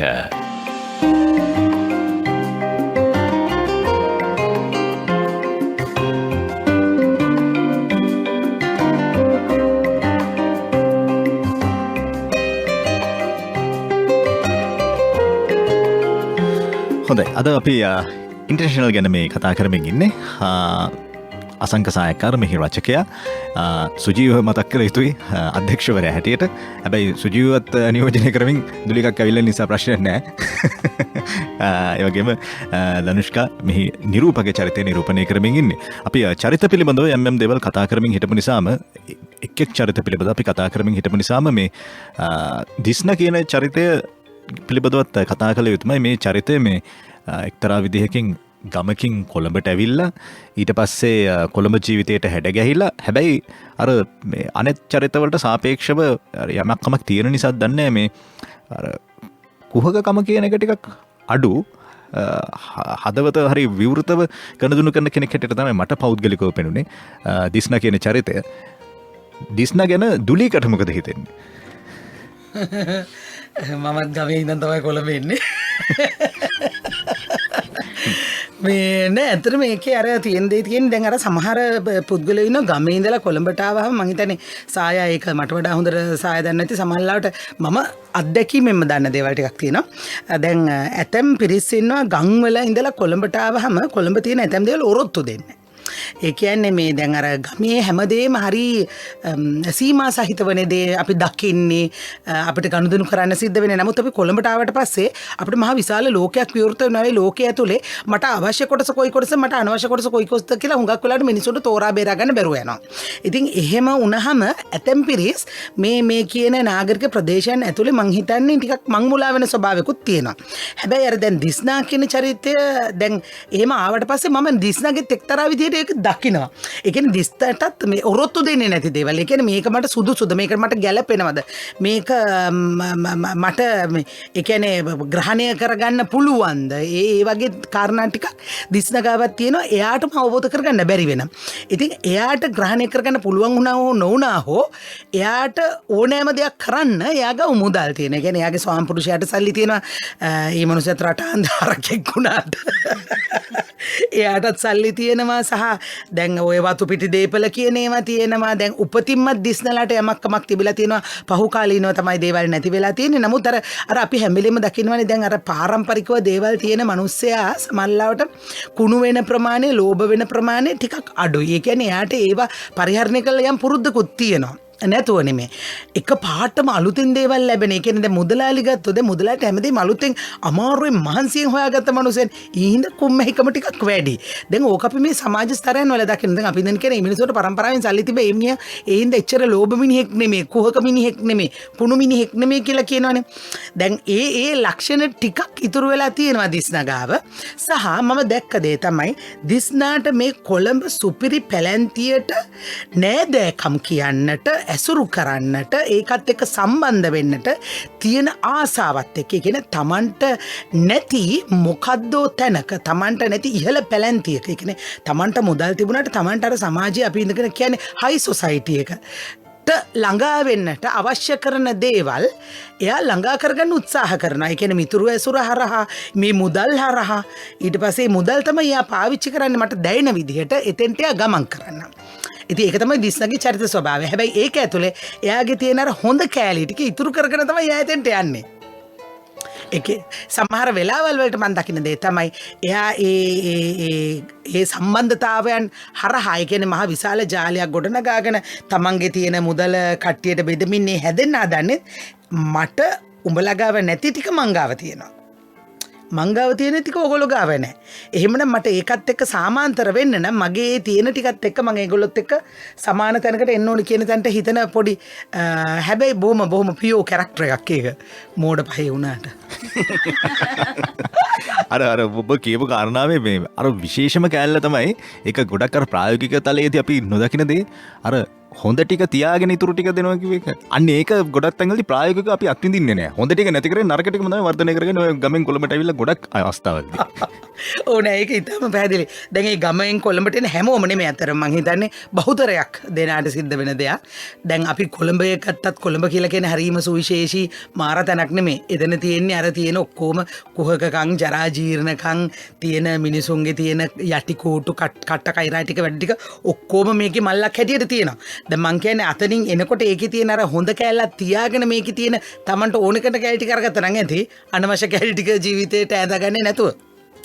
අර මේ චූටිමැණිකට බැලේ උගන්නන්න ගිහිල්ලා විචාදිය එහෙම සහ අර මේ අනිත් පැත්තෙන් අපි දැක්කා මේ යම් අවස්ථාවක අර අලුත් අවුරුදු කාලේ ගමට ගියාට පස්සේ අර වතුර නාන්න පොඩි දරුවට ඉඩ දෙන්නේ නැතුව ස්විමින් පූල් එක ඒ අවස්ථාව දැන් මන්ට මේවා තමයි ඇත්ත ප්‍රශ්න. ඇත්ත අපි දකින්න දේවල් අර ගමෙන් ආවට පස්සේ නගරයේ දේවල් අර මාරයි කියලා හිතනවා. හැබැයි ගමේ දේවල් මාරයි කියලා දකින්නේ නැහැ. අනවශ්‍ය විදිහට ජීවිතයට ආරෝපණය කරගන්නවා දේවල්. ඉතින් ඒක තමයි ඒ කියන්නේ අපි හුඟක් වෙලාවට අපි අත්දකින්න දෙයක් ඒක. දැන් මම මට සාපේක්ෂව හිතුවොත් එහෙම මම දන්නේ නැත්නම් විදේශගත වෙලා ලංකාවට එන ඇතැම් පිරිස් ඉන්නවා නිකන් මේ අවුරුද්දකට දෙකට තුනට වගේ කාලයකට හුඟා දේවල් අමතක වෙලා යනවා. ඒ කියන්නේ භාෂාව අමතක වෙන්න බෑනේ. අවුරුදු 3කට අවුරුදු 45ක් කතා කරපු භාෂාව. එතකොට දැන් මං කියන තමන් ජීවත් වෙන පරිසරයේ තමන්ගේ පුරුදු දේවල් ටික අත්තරෙන්න විදිහක් නැහැ නේ. අවුරුදු 3-4කට වගේ කාලයකට මම හිතන්නේ අවුරුදු 15කට 20කටත් එහෙම වෙන්න බෑ. ඒ කියන්නේ තමන් දීර්ඝ කාලයක් හැදිච්ච වැඩිච්ච පරිසරය. ඉතින් ඕ වගේ දේවල් අපි දකිනවා. ඉතින් ඒ දකින්න දේ තමයි සාය හරි අපූර්වට මේ පිටපත ඇතුලේ චරිතවලට අනන්‍යතාවයක් දෙමින් ගොඩ නගාගෙන තියෙන්නේ. හොඳයි. මේ දැන් ධනුෂ්කත් ඉන්න නිසා ධනුෂ්ක දුලික ඉන්න නිසා මේ නාට්‍ය රූගත කිරීමේදී හරි එහෙම නැත්තම් මේ ගොනුවක් නේ අතරම මේක මේ අපිට මේක ඇතුලේ අර රංගපානවා කියන එක තේරෙන්නේ නැහැ. මොකද මේවා හරි සමීපයි. මේ අපි එදිනෙදා අත්විඳින දේවල්, අපි දකින්න දේවල්, සමහරවිට මේ කතා කරන දේවල්, මේ වචන, මේ සිදුවීම්, මේ ඔබේ දේවල් තමයි දෙන්නේ. ඒ නිසා මේ නළු නිලියන් හැටියට මේ රංගනකාරයේ දිද්දි මම අමතක නොවන සිද්ධීම් හෝ එහෙම නැත්නම් මේවට තව දේවල් එකතු කරපු අවස්ථාවක් නැති මම මේ ධනුෂ්කගෙන් සහ දුලිකෙන් අහන්නේ සාය ලියලා දීපු දේවල් වලට අමතරව මේ අතරවාරයේදී සිද්ධ වෙච්ච හරි අමුතු දේවල්, වෙනස් දේවල්, hina යන දේවල්, අමතක නොවන දේවල් මොන විදිහටද තියෙන්නේ? එහෙම අමතක නොවන දෙයකට තියෙන ඉතින් අර මේ රෙස්ටොරන්ට් එකේදී මේ පාන් වලට වැඩි වියදමක් යනවා. මම හිතන්නේ පාන් ඒ කියන්නේ සීන් එකෙන් සීන් එකට පාන් ගේන්න වෙන සීන් එකක් තියෙනවා. ඔය සීන් එකට විතර නෙවෙයි මම හිතන්නේ නිකන් ඉන්න වෙලාවටත් අපි මේ පාන් ටික කනවා. ඉතින් ඒින්ද පානුයි පරිප්පුයි ටිකක් මහා පරිමාණයෙන් ඕන වෙනවා. අපි මේ හරි ආසයි මේ රෙස්ටොරන්ට් එකේ ෂූටින් තියෙන දවසට ඇත්තටම. ඒ කියන්නේ පාන් හරි කිරිබත් ඔය මොන හරි කන එක තමයි මේ ඒ දවසට කරන්න ප්‍රධාන වශයෙන්ම වෙන්නේ. හැබැයි අනිත් එක තමයි අපි ඒ කියන්නේ චරිත පහක් මේ එකතු වෙලානේ දැන් අපි වෙන තැන් වලින් ආපු 5 දෙනෙක්නේ චරිතත් පහක් අපිත් පහක්. අපිත් පහක් ඒ ඇස්සේ හරි අමුතු ඒවා වෙනවා. ඉතින් කතා බහ වෙනවා. සමහරවිට අපි සීන් වලටත් ඒවා එකතු කරගන්නවා. අපි සාමාන්‍ය මේ වෙලාවේ කතා බහ කර ඉන්න දේවල් ඔය මේ සුජිය ඒක හොඳයි ඒක දාම් කියලත් ඒ වගේ අවස්ථාවලුත් තියෙනවා. සාය නේද? පිටපතේ නැතිවත් වෙලාවකට අපි කරලා ඇති. අවුලක් නොවෙන්න. ඒක වෙලා තියෙන්නේ මෙහෙමයි. අර ඒක අපිට මේ සාමාන්‍යීකරණය. ඒ කියන්නේ මේ චරිත ටික එකතු වුණාට පස්සේ මේක නිර්මාණයක් කියන තැනට වඩා ඇත්තම ජීවිතේ සිද්ධ වෙන සිදුවීම් ජාලාවක් බවට පත් වෙලා තියෙනවා. ඉතින් දැන් අපේ ගෙදර ගත්තත් දැන් ඇතරම දැන් අර අපේ අර පුංචි දරුවා දැන් සමක්කයා ගත්තාම සමක්කයාත් එක්ක අපිට එයාගේ හැඩයට වැඩ කරන්න වෙනවනේ. මොකද එයා පුංචි දරුවෙක්. එතකොට දැන් එයා මීට කලින් රඟපාපු කෙනෙකුත් නෙමෙයි. ඉතින් මේකේ ඉන්න හැම දරුවෙම වගේ මීට කලින් එහෙම ගොඩාක් රඟපෑලා පුරුද්දක් තියෙන මේ එහෙම දරුවෝ නෙමෙයි. අතරම නමුත් ඒගොල්ලෝ ඉතා හොඳින් තමන්ගේ මේ කාර්යය කළා තියෙනවා. ඉතින් එතකොට දැන් සමහරවිට මම දකිනවා සුජීව බිමදිගේ බඩ ගන්නවා. එක්කෝ සමහරවිට සුජීව අලි යනවා. හරිද ලුණු යනවා. ඉතින් එක ඒවා වෙනවා. ඉතින් දැන් සමහරවිට දැන් සායා පිටපතේ කියලා නෑ ළමයාව ලුණු අරන් එන්න කියලා. නමුත් කෙල්ල කරෙන් බහින්න නැති වෙනකොට අපි ලුණු අරගෙන තමයි ඉතින් දැන් ඒ දරුවත් එක්ක අපිට ඒක ඇතුලේ ගත කරන්න වෙනවා. දැන් ඒකේ තියෙන විශේෂය ඇත්තටම දැන් එක පවුල් වල දරුවොත් එක්ක ගනුදෙනු කරන විදිහ වෙනස් කියන එක ඉතාලම හොඳින් තේරෙනවා. දැන් දිස්නට දරුවට ආදරය කරන්න දරුවා වෙනුවෙන් ජීවිත වෙන ඕන තරම් වෙලා තියෙනවා. ඒකල හරි ආදරය. කියන්නේ දරුවට පුදුමාකාර ලෙන්ගතුකමක් ආදරයක් එහෙම තියෙනවා. ඒ කියන්නේ දරුවාගේ අනාගතේ දොස්තර කෙනෙක් කරන්න නම් මනන් දේවල් නොවෙන්නට පුළුවන්. නමුත් ඒ දරුවාට පුදුමාකාර ආදරයක් සෙනෙහසක් තියෙනවා. දැන් තව පවුලක ගත්තාම දරුවාට ආදරේ නමුත් ආදරේ පෙන්නන්න වෙලාවක් නෑ. ඉතින් ඔය වගේව තියෙනවා. ඉතින් ඇත්තටම මේකේ ඇතැම් නෙමෙයි බොහෝ සිද්ධීන් අපේ ජීවිතවලට කොච්චර සාපේක්ෂද කොච්චර සමීපද කොච්චර ඒ කියන්නේ අපිවම මේක ඇතුලේ නිකන් ලෙහා ගන්නට උත්සාහ කරන අපේ ජීවිත මේකේ තියෙන සිද්ධීන් ටික මේ අපිටත් වෙන මේ අපි දකින අපිට අදාළ වෙන ඒ කියන්නේ කොහොම වුණත් ඇත්තට මේ දැන් ඉන්ටර්නැෂනල් කියලා කියන්නේ වර්තමානයේ මේ රටේ හැම පවුලකම සිද්ධ වෙන සිදුවීම් මාලාව. ඉතින් අර අමතක නොවන සිද්ධීන් කියලා මම හිතන්නේ මුලින් ඉඳන් අගිසරම තියෙන අමතක නොවෙන ඒවා තමයි කෝකද තෝරලා කෝකද කියන්නේ කියලා හිතන්න අමාරු වෙන තරමට අමතක නොවන සිද්ධීන් තියෙනවා. හොඳයි. අපි ඉන්ටර්නැෂනල් ගැන කතා කරමින් ඉන්නේ. දැන් දුලීකා අමාරපනත් මේ සංවාදයට එකතු වෙලා තියෙනවා. අපි කතා කරමින් යමු. උදේ 10 වෙනතුරු ඉන්ටර්නැෂනල් නාට්‍ය පිළිබඳව කතා කරමින් ඉන්නේ. අතරවාරයේදී අපිට තොරතුරුකුත් තිබෙනවා. අපි ඒ තොරතුරත් ඔබත් එක්ක බෙදා ගන්න සූදානම්. මේ ගීතෙන් අනතුරුව.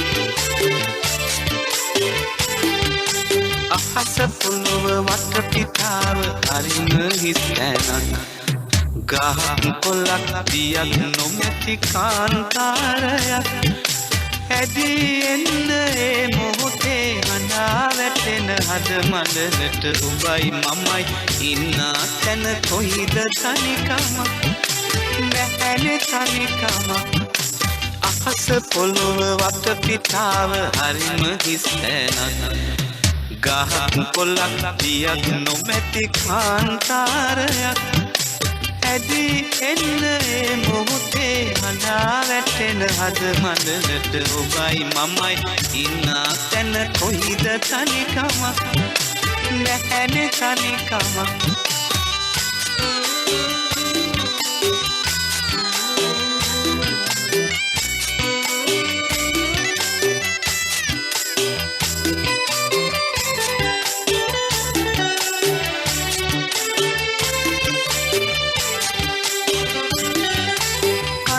මින්නක තරුවක නුව නොපෙනුනි ඔබ දකින තුර නොවක සිරිය නොදුටිමිම ඔබේ සෙනෙහස ලබන තුරා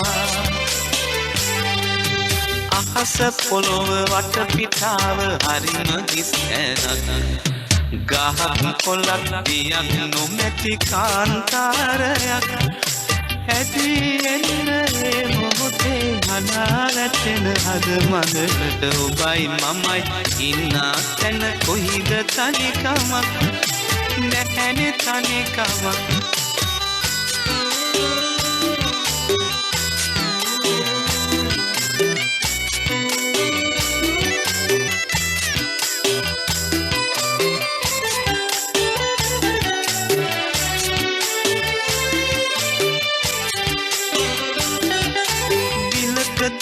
සුව නොලදිමි ඔබ මා රැඳෙන තුරා මලක සුවඳ ඇත මසිතේ ඔබ මා ළඟ සිටින තුරා අපස පොළොව වට පිටාව හරිම හිස් තැනක් ගහක් කොළක් දියක් නොමැති කාන්තාරයක් ඇදී එන්න ඒ මොහොතේ හඬා වැටෙන හද මඩලට ඔබයි මමයි ඉන්නා තැන කොයිද තනිකමක් නැහැනේ තනිකමක් 89.6 89.8 දිවයින පුරා City FM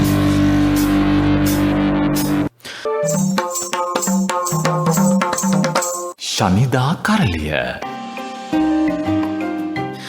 අද ශනිදා කරලියෙන් අපි මේ ඉන්ටර්නැෂනල් ගැන කතා කරමින් ඉන්නේ. මම මේ නැෂනල් කියන වචනේ යොදන්නෙම මේ මොකද අපි වැඩසටහන පටන් ගන්නකොටම ওই ගැන ටිකක් කතා කරමින් ඉන්න නිසා හරි වචන ඉන්ටර්නැෂනල් තමයි. නමුත් මේ නාට්‍යයේ තේරුම අර්ථය දෙක ඉන්ටර්නැෂනල් කියන එක තමයි හරියටම හරියන්නේ. ඒ නිසා තමයි අපි වචනේ භාවිත කරමින් ඉන්නේ. එහි තෙරුරචක අසංග සායක්කාර සහ නිරූපණ ශිල්පීන් දෙදෙනා නැත්නම් එහි ප්‍රධාන බැලේ භූමිකා දෙකක් නිරූපණය කරන දිස්නාගේ භූමිකාව දුලිකා මාර්පන අනෙක් පැත්තෙන් ධනුෂ්කා නිරූපකගේ චරිතය නිරූපණය කරමින් ඉන්න. අපි මේ ගැන තමයි මේ කතා කරමින් ඉන්නේ.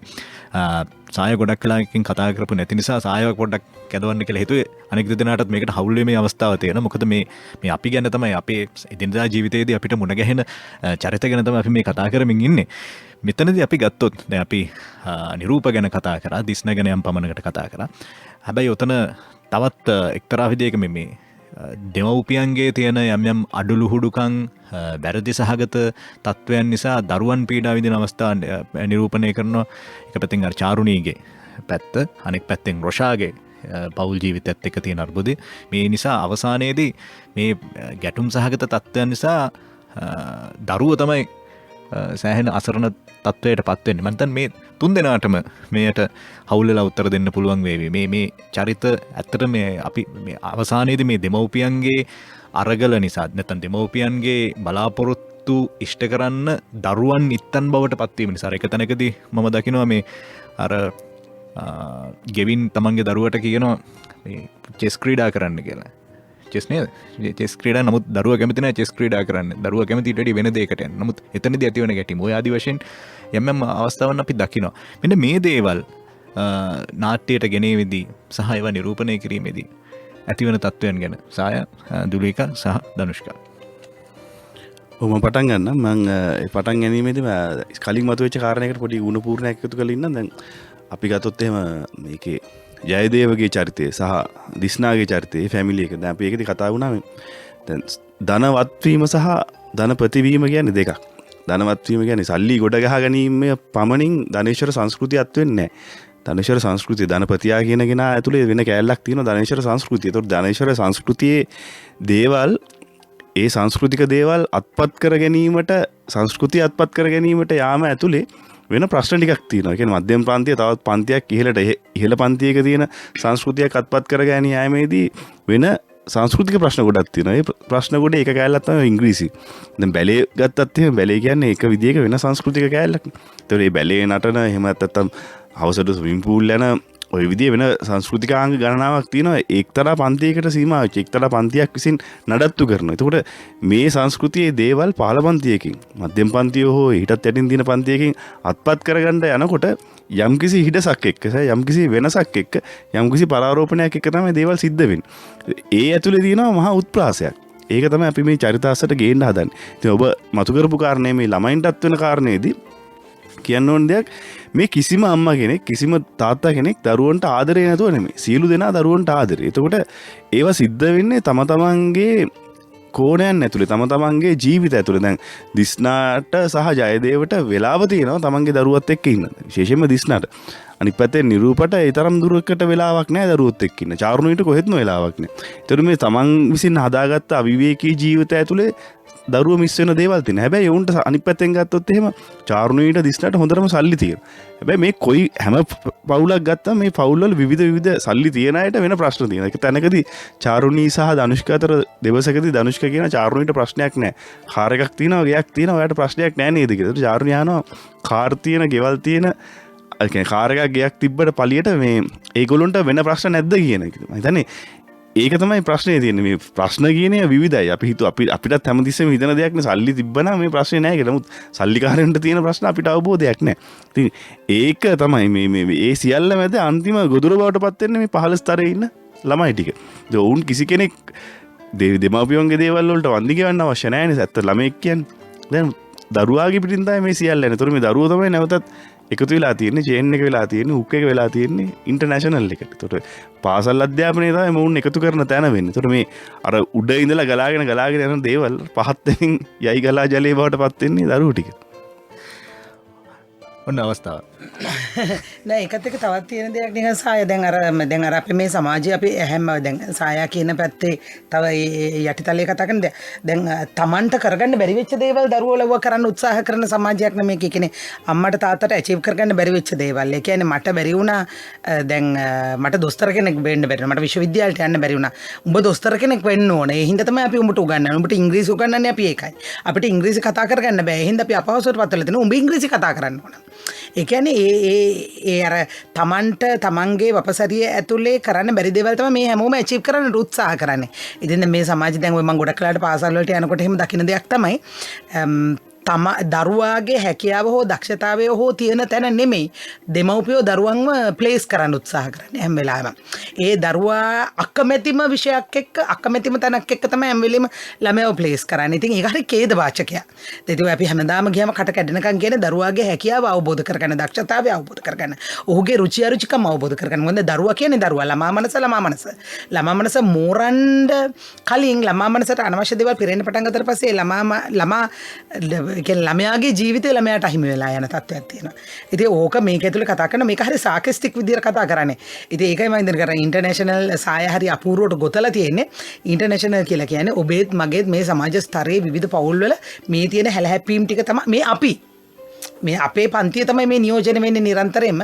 අපි ජීවත් වන ස්තරයන් සහ මේ රටේ ඉන්න හැම මිනිහෙක්ම මේ Tamanට උරුතු නොදෙන මේ ඇචීව්මන්ට්ස් වලට අනේක තමයි මේ ඉන්ටර්නැෂනල් හරහා කතා කරන්නේ. සමහර මට දැනුනේ මේ දරුවොත් එකිනෙකාට වෙනස්නේ. හුඟක් එක පවුල් වල දැන් ධනුෂ්කගේ දරුවා ගත්තොත් ඔහුට මවුසෙනෙහස අහිමි. ඇයි මට හිතෙන්නේ ධනුෂ්ක අර ගේ හදලා ස්ට්‍රක්චර් එක හදලා දරුවට පෙන්නනවා ඔහුගේ හීනේ. ඒ හීනේ හින්දා උඹ අම්මා නැතුව ඉන්න ඕනේ. එහෙම එකක. එතකොට දැන් මගේ දරුවන් දෙදෙනා ඔවුන් දෙදෙනාට තියෙන මට හරි මේ හිතුන දෙයක් තමයි සායා මේ පහුගිය ටිකේ නිවාඩුව තිබුණේ. එතකොට දරුවෝ දෙන්න ගෙදර තනියෙන් දාලා අම්මයි තාත්තයි රස්සාවට යනවා. ගෙදර එනකොට ඒ දරුවන් මොනා කරගෙන ඉඳිද දන්නේ නැහැ. සමහර වෙලාවට ඔවුන්ටත් තනි වෙන්න වෙනවා. එතකොට රස්සාවල් කරන දෙමව්පියෝ දෙන්නම රස්සාවල් කරන තැන්වල දරුවෝ හුඟක් වෙලාවට තනි. ඔවුන් හැදෙන්නේ තනියම. ඊට පස්සේ චාරුණීගේ දරුවා ගත්තාම ඔහු කැමති අර කංකම් බූරු සින්සින් නෝරු කරන්න කැමති. හැබැයි ඔහුට අවකාශ නැහැ. ඔහුට ඉඩ නැහැ ඒකට. එයාව දාන්නේ අර අක්ක කිව්වා වගේ අකමැති චෙස් වලට. ඉතින් එහෙම දරුවෝ ගත්තම දැන් අක්කගේ දිස්නගේ දරුවා ගත්තාම හරීම පොඩි හුරු බුහුටි ඒ විදිහට හැදෙනවා. අනිත් දරුවෝ ගැන එයාට හැඟීමක් නැහැ කියන එක මට දැනෙනවා. ඒ කියන්නේ අනිත් අයව දැනෙන්නේ නැහැ. එයාට ඔක්කොම දේවල් ටික තියෙනවා. හොරතලේ තියෙනවා, ආදරේ තියෙනවා. හැබැයි අනිත් දරුවෝ ගැන එයාට දැනෙන්නේ නැහැ. මේ වගේ දරුවෝන්ගේ වටපිටාව හැදෙන්නේ ඔවුන් හැසිරෙන විදිය හැදෙන්නේ දෙමව්පියෝ ඔවුන් හදන වඩන විදිය එක්ක ඒගොල්ලන්ට දෙමව්පියෝ ඇසුරේ අත්විඳින්න වෙන දේවල් එක්ක කියලා ඒකත් මං හිතන්නේ මේ නාට්‍ය ඇතුලේ කතා වෙනවා හරි ලස්සනට. දැන් ඕකේ hina යන කාරණාව වෙන මොකද මේ සාය? ඔය දරුවෝ ටික තමයි දවසක වැඩි හිටියෝ වෙන්නේ. ඒ වැඩි හිටියෝ වුණාට පස්සේ ඔවුන්ගේ ක්‍රියාපිළිවෙත තමයි ඊළඟට මේ රටට අත්දකින්න වෙන්නේ. අනාගතේ. ඒක තමයි මතන්නේ ඊළඟට අපිට මුණ දෙන්න වෙන එක බරපතලම කාරණාව සහ ඒක ඛේදවාචකයෙන් කෙලවර නොවි අඩු ගානේ මේ මට්ටමින් හරි පවත්වාගෙන යන්න ඕන නැත්නම් පොඩ්ඩක් හරි අඩියක් හරි හොඳ පැත්තට ගෙන්න තමයි මේ උත්සාහ කරන්නේ. එතනදී වැඩිහිටියන්ගේ කාර්යභාරය පිළිබඳව නැවත මතක් කිරීමක් කරන්න. ඔබව අපිට ඔබව පෙන්වුවම සමහරවිට ඔබට ඔබව මේ තියෙන ඒකාකාරී හැල්මේ දුවන ජීවිතය ඇතුලේ ඔබට ඔබව පේන්නේ නැති වෙන්න පුළුවන්. ඒ ඔබට ඔබව පෙන්වන්න තමයි මේ ඉන්ටර්නැෂනල් ඔස්සේ උත්සාහ කරන්නේ. මේ ඊළඟ අවස්ථාවට යන්න කලින් සහ මේ නාට්‍යයේ ඔබ සංකේතාත්මකව ගේනවා එක්තරා අවස්ථාවක් අර මහමුදලාලිය ගැන කතා කරනකොට එහි අර ෆොටකලිසමක් මේ ජයදේව මුදලාලියගේ කාර්යාලයේ කාමරයේ උඩ බිත්තියේ සටහන් කරලා තියෙනවා. ඒක යම් අවස්ථාවලදී ඔහුගේ දෙබස් වලින් සහ රූපරාම වලින් පවා ඔබ ගේන්න උත්සාහ කරනවා. මේ මහමුදලාලියත් එක්ක වැඩ කරද්දී ඇඳපු කොට කලිසම සහ එහිදී ඔහු අත්විඳපු දුක් කන්දරාව පිළිබඳව එක්තරා විදිහකින් ඔබ සංකේතාත්මකව දෙබස් වලින් ඍජුව කියන්න උත්සාහ කරනවා. මේක මම මේ නාට්‍ය ඇතුලේ තිබිච්ච එක්තරා විදිහක විශේෂ අවස්ථාවක්. ඔව් ඒක දැන් ජයදේවගේ ලෝකය කියන්නේ ඇත්තටම ඔහු හાર્ඩ්වෙයාර් රුට්ගේ පරමාදර්ශය මහමුදලාලිට එහා තැනකට යන්න තමයි ජයදේවගේ ටාගට් එක. ඒකට පවුල ඇතුලේ තමයි ජයදේව දෝලණය වෙන්නේ. දියණිය බිරිඳ සහ හાર્ඩ්වෙයාර් එක. ඒ අතර සිල්කා ඉන්නවා.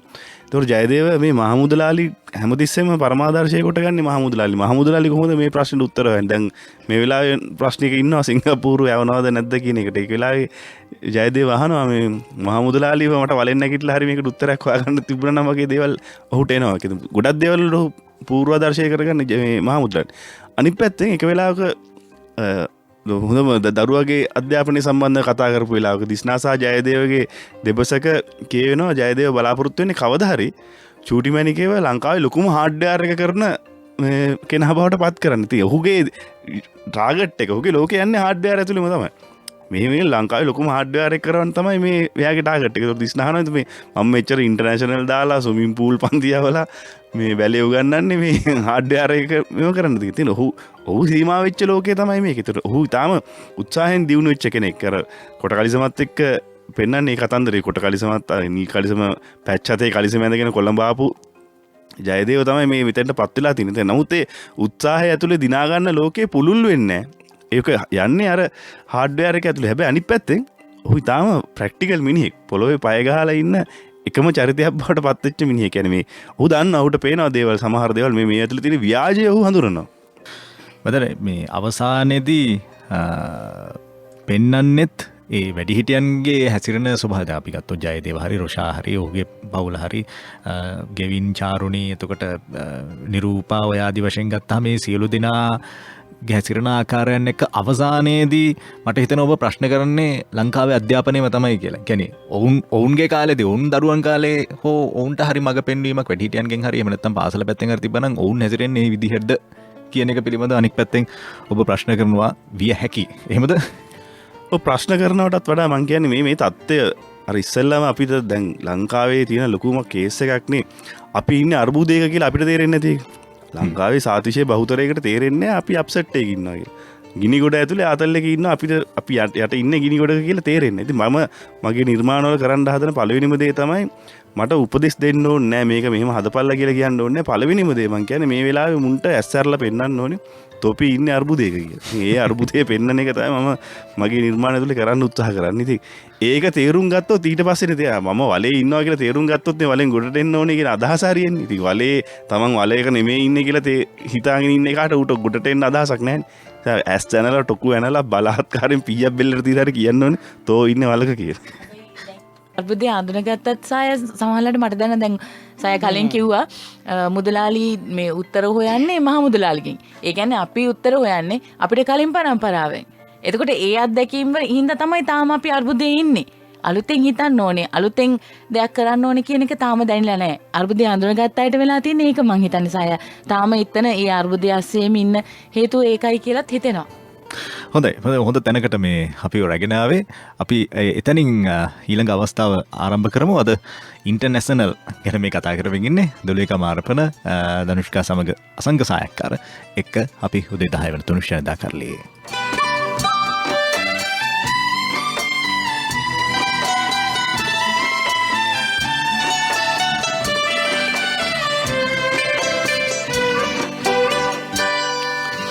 පොඩිපුවගේ සිනාවැලයි පොඩිපුතුගේ කතා පෙළයි පිය බිරිඳගේ සෙනෙවිලයි මගේ නිවන මගේ පැල්පතයි.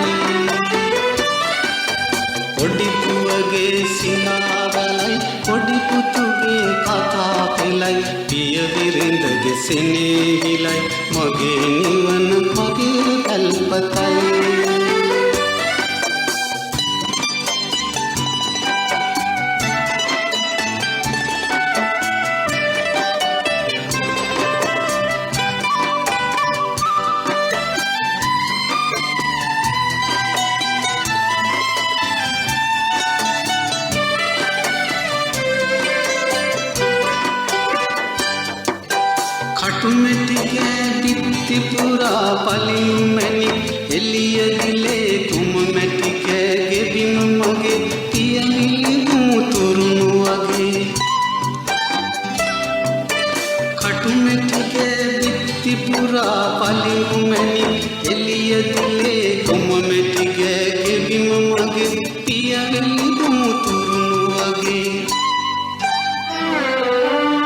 පොඩිපුවගේ සිනාවැලයි පොඩිපුතුගේ කතා පෙළයි පිය බිරිඳගේ සෙනෙවිලයි මගේ නිවන මගේ පැල්පතයි.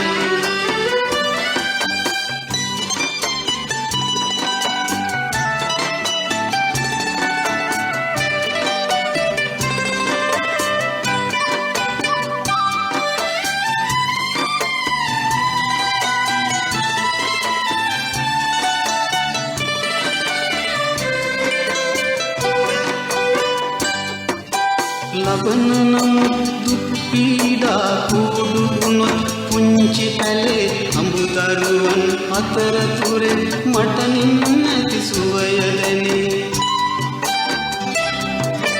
ලබන නම් දුක් පීඩා කුඩු වුණොත් පුංචි පැලේ අඹදරුවන් අතරතුරේ මට නින්නැති සුවය දැනේ. පොඩිපුවගේ සිනාවැලයි පොඩිපුතුගේ කතා පෙළයි පිය බිරිඳගේ සෙනෙවිලයි මගේ නිවන මගේ පැල්පතයි. පොඩිපුවගේ සිනාවැලයි පොඩිපුතුගේ කතා පෙළයි පිය බිරිඳගේ සෙනෙවිලයි මගේ නිවන මගේ පැල්පතයි. ජාතික FM නාලිකාව සිටි FM 89.6 89.8 දිවයින පුරා ශනිදා කරලිය. අද ශනිදා කරලියේ කතා බහට අපි ඉන්ටර්නැෂනල් ගැන මේ කතා කරමින් ඉන්නේ. ඉන්ටර්නැෂනල් තමයි කැලිත් අවධාරණය කරන නාට්‍යයේ තියෙන අදහසත් එක්ක ඉන්ටර්නැෂනල් කියන එක තමයි හරියටම හරියන්නේ. ඒ නිසා අපි ඒ ගැන අවධාරණය කරමින් ඉන්නේ.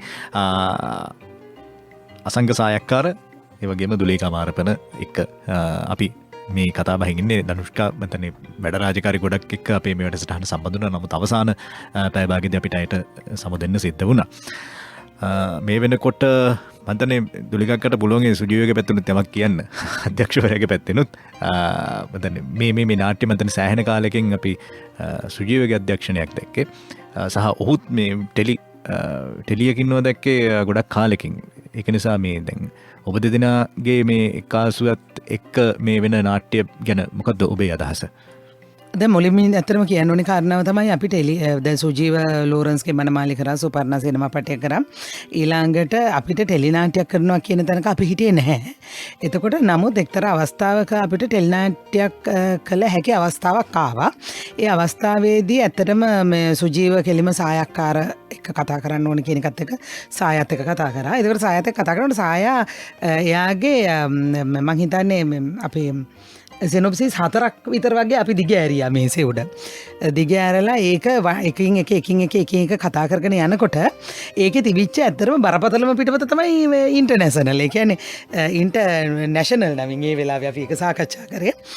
ඒකේ මේ මොකද ලොකු කාස්ට් එකක් ඉන්නවා ටිකක් ඒ කියන්නේ ඒක තැනක ඉඳන් කුටුම්බගත වෙලා කරන එකක් නෙමෙයි ටිකක් ලොකු වපසරියක රූගත කිරීම කරන්නට අවශ්‍ය වැඩක්. ඉතින් ටිකක් ලොකු බජට් එකක් යන වැඩක්. ඔය ඔක්කොමත් එක්ක තමයි සාකච්ඡාව ආරම්භ කරන්නේ. මොකද අපි තෝරාගත්තේ ඉන්ටර්නැෂනල් කියන පිටපත.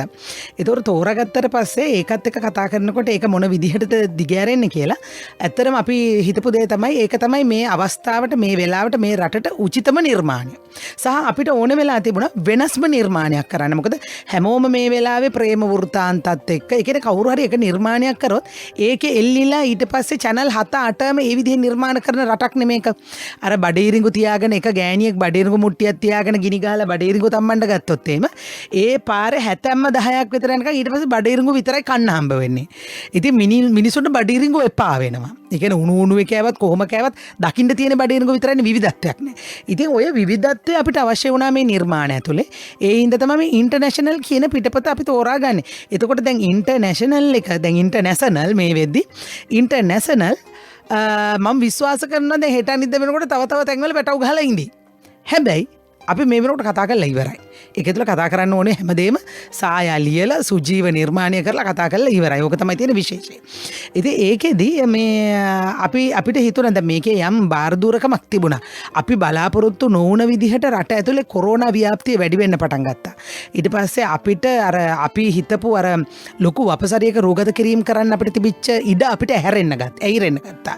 ඒ කියන්නේ අපිට දරුවෝ ගොඩාක් මේක ඇතුලේ නිර්මාණයට ගේන්න බැහැ. මොකද දරුවොත් එක දරුවන්ගේ ආත්මතු පරම්පරාවක් එනවා. ඊට පස්සේ ලොකු කණ්ඩායමක් එක්ක අපිට වැඩ කරගන්න බැරුව යනවා.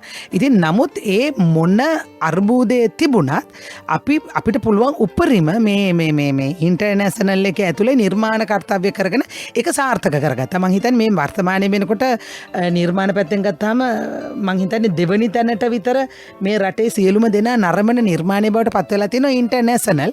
ඒකේ හේතුව තමයි පිටපතේ පටන් ගත්තට පස්සේ සුජීවගේ අධ්‍යක්ෂණයත් ඊට පස්සේ මේකේ තියෙන ටෙක්නිකල් කාරණා පැත්තත් රංගන ශිල්පීන්ගේ තියෙන සහයෝගයත් මේ හැමදේම නිසා තමයි මේක සාර්ථකත්වයට පත් වෙන්නේ. ඒ කියන්නේ දැන් අර ඒ ඔවුන්ගේ තියෙන සහයෝගය නොලැබුණා නම් මං හිතන්නේ අපිට මේක යහපත් නිර්මාණයක් අපූර්ව නිර්මාණයක් සියලු දෙනා කතා කරන නිර්මාණයක් බවට පත් වෙයි කියලා. හැබැයි අර මම ඒකේ අර්ථපතිත්වයෙන් මම දායක වෙන නිෂ්පාදන කාර්යයේදී ඉතින් මම හැම වෙලේම හිතන දෙයක් තමයි පරදින්න නම් වැඩ කරන්නේ නැහැ. ඒක ඉතිහාසයේ ඉඳන්ම මම ඒ කියන්නේ මං චරිතයක් තෝරගත්තත් මං හිතන්නේ මේ චරිතය මේ රටේම මිනිසුන්ගේ අවධානය යොමු වෙන චරිතයක් බවට පත් විය යුතුයි. ඒ කියන තැන ඉඳන්ම තමයි වැඩේ බාර ගන්න තැන ඉඳන්ම මම බාරගන්නේ. ඉතින් අර්බුද තියෙනවා. ඒ කියන්නේ මේ තියෙන වාතාවරණය තුල මං හිතන්නේ නිර්මාණකරුවන්ට මේ මුළු රටම ඉන්නේ අර්බුදයකනේ. ඉතින් එතකොට අපිට ඒක නැති වෙන්න විදිහක් නැහැ. ඉතින් විශාල අර්බුද ගොඩක් තියෙනවා. දැන් සමහර වෙලාවල් වලට මේකට යන මුදල් පිරිවැය සම්බන්ධයෙන් අපිට අර්බුද එනවා. ඒ කියන්නේ අපිට ඒවා කියන්නේ නැවත වතාවක් ලබා ගන්න අපිට පරක්කු වෙනකොට තියෙන ගැටලු තියෙනවා. ඊළඟට කලාකාරයෝ කියලා කියන්නේ තවමත් මේ රට ඇතුලේ වෘත්තියක් හැටියට මේ රට පිළි අරගෙන නැහැ කලාව කියන එක. එතකොට කිසිම ආයතනයකින් අපි හිතමු බැංකුවකින් කියලා බැංකුවක හිතන්න දැන් කලාකාරයෙක් ගිහිල්ලා ආටිස්ට් කෙනෙක් ගිහිල්ලා ණයක් ඉල්ලුවත් ණයක් දෙන්නේ නැති මට්ටමක් නේ තියෙන්නේ. මොකද හේතුව මේක වෘත්තියක් නෙමෙයි. ඉතින් ඒ හින්දා දෙන්න බෑ. අපිට ඒ වගේ අර්බුද ගොඩක් තියෙනවා. නමුත් ඒ සියලුම අර්බුද ජයග්‍රහණය කරගනිමින් මම හිතන්නේ සායක්කාරටත් සුජීවටත් මටත් මේක ජයග්‍රහණය කරන්නට පුළුවන් වුණා. ඉතින් මේකේ තියෙන දෙයක් තියෙන මේක මේ සුන්දර නිර්මාණ කාර්යයක්. මේකේ කවුරුත් කෑකොස්සන් ගහන්නේ වැඩිය. ඒ කියන්නේ සුජීවත් සාමාන්‍යයෙන් එහෙම කවුරුත් නිකන් ටෝන් උඩට යවනවට එහෙම වැඩිය කැමති නෑ. ඉතින් බොහොම සුහදයි හැමෝම හරි සුන්දරයි. ගනුදෙනු කරන විදිය මේ හරි සහයෝගයෙන් වැඩ වෙන්නේ. ඉතින් මං හිතන්නේ ඒක හරි සුවිශේෂී ගුණයක්. මොකද සමහර නිර්මාණ වලට ගියාම එක්ක අධ්‍යක්ෂකවරයා කෑ ගහනවා, එක්ක ප්‍රොඩක්ෂන් මැනේජර් කෑ ගහනවා. හරි නීරසයි සමහර තැන්වල.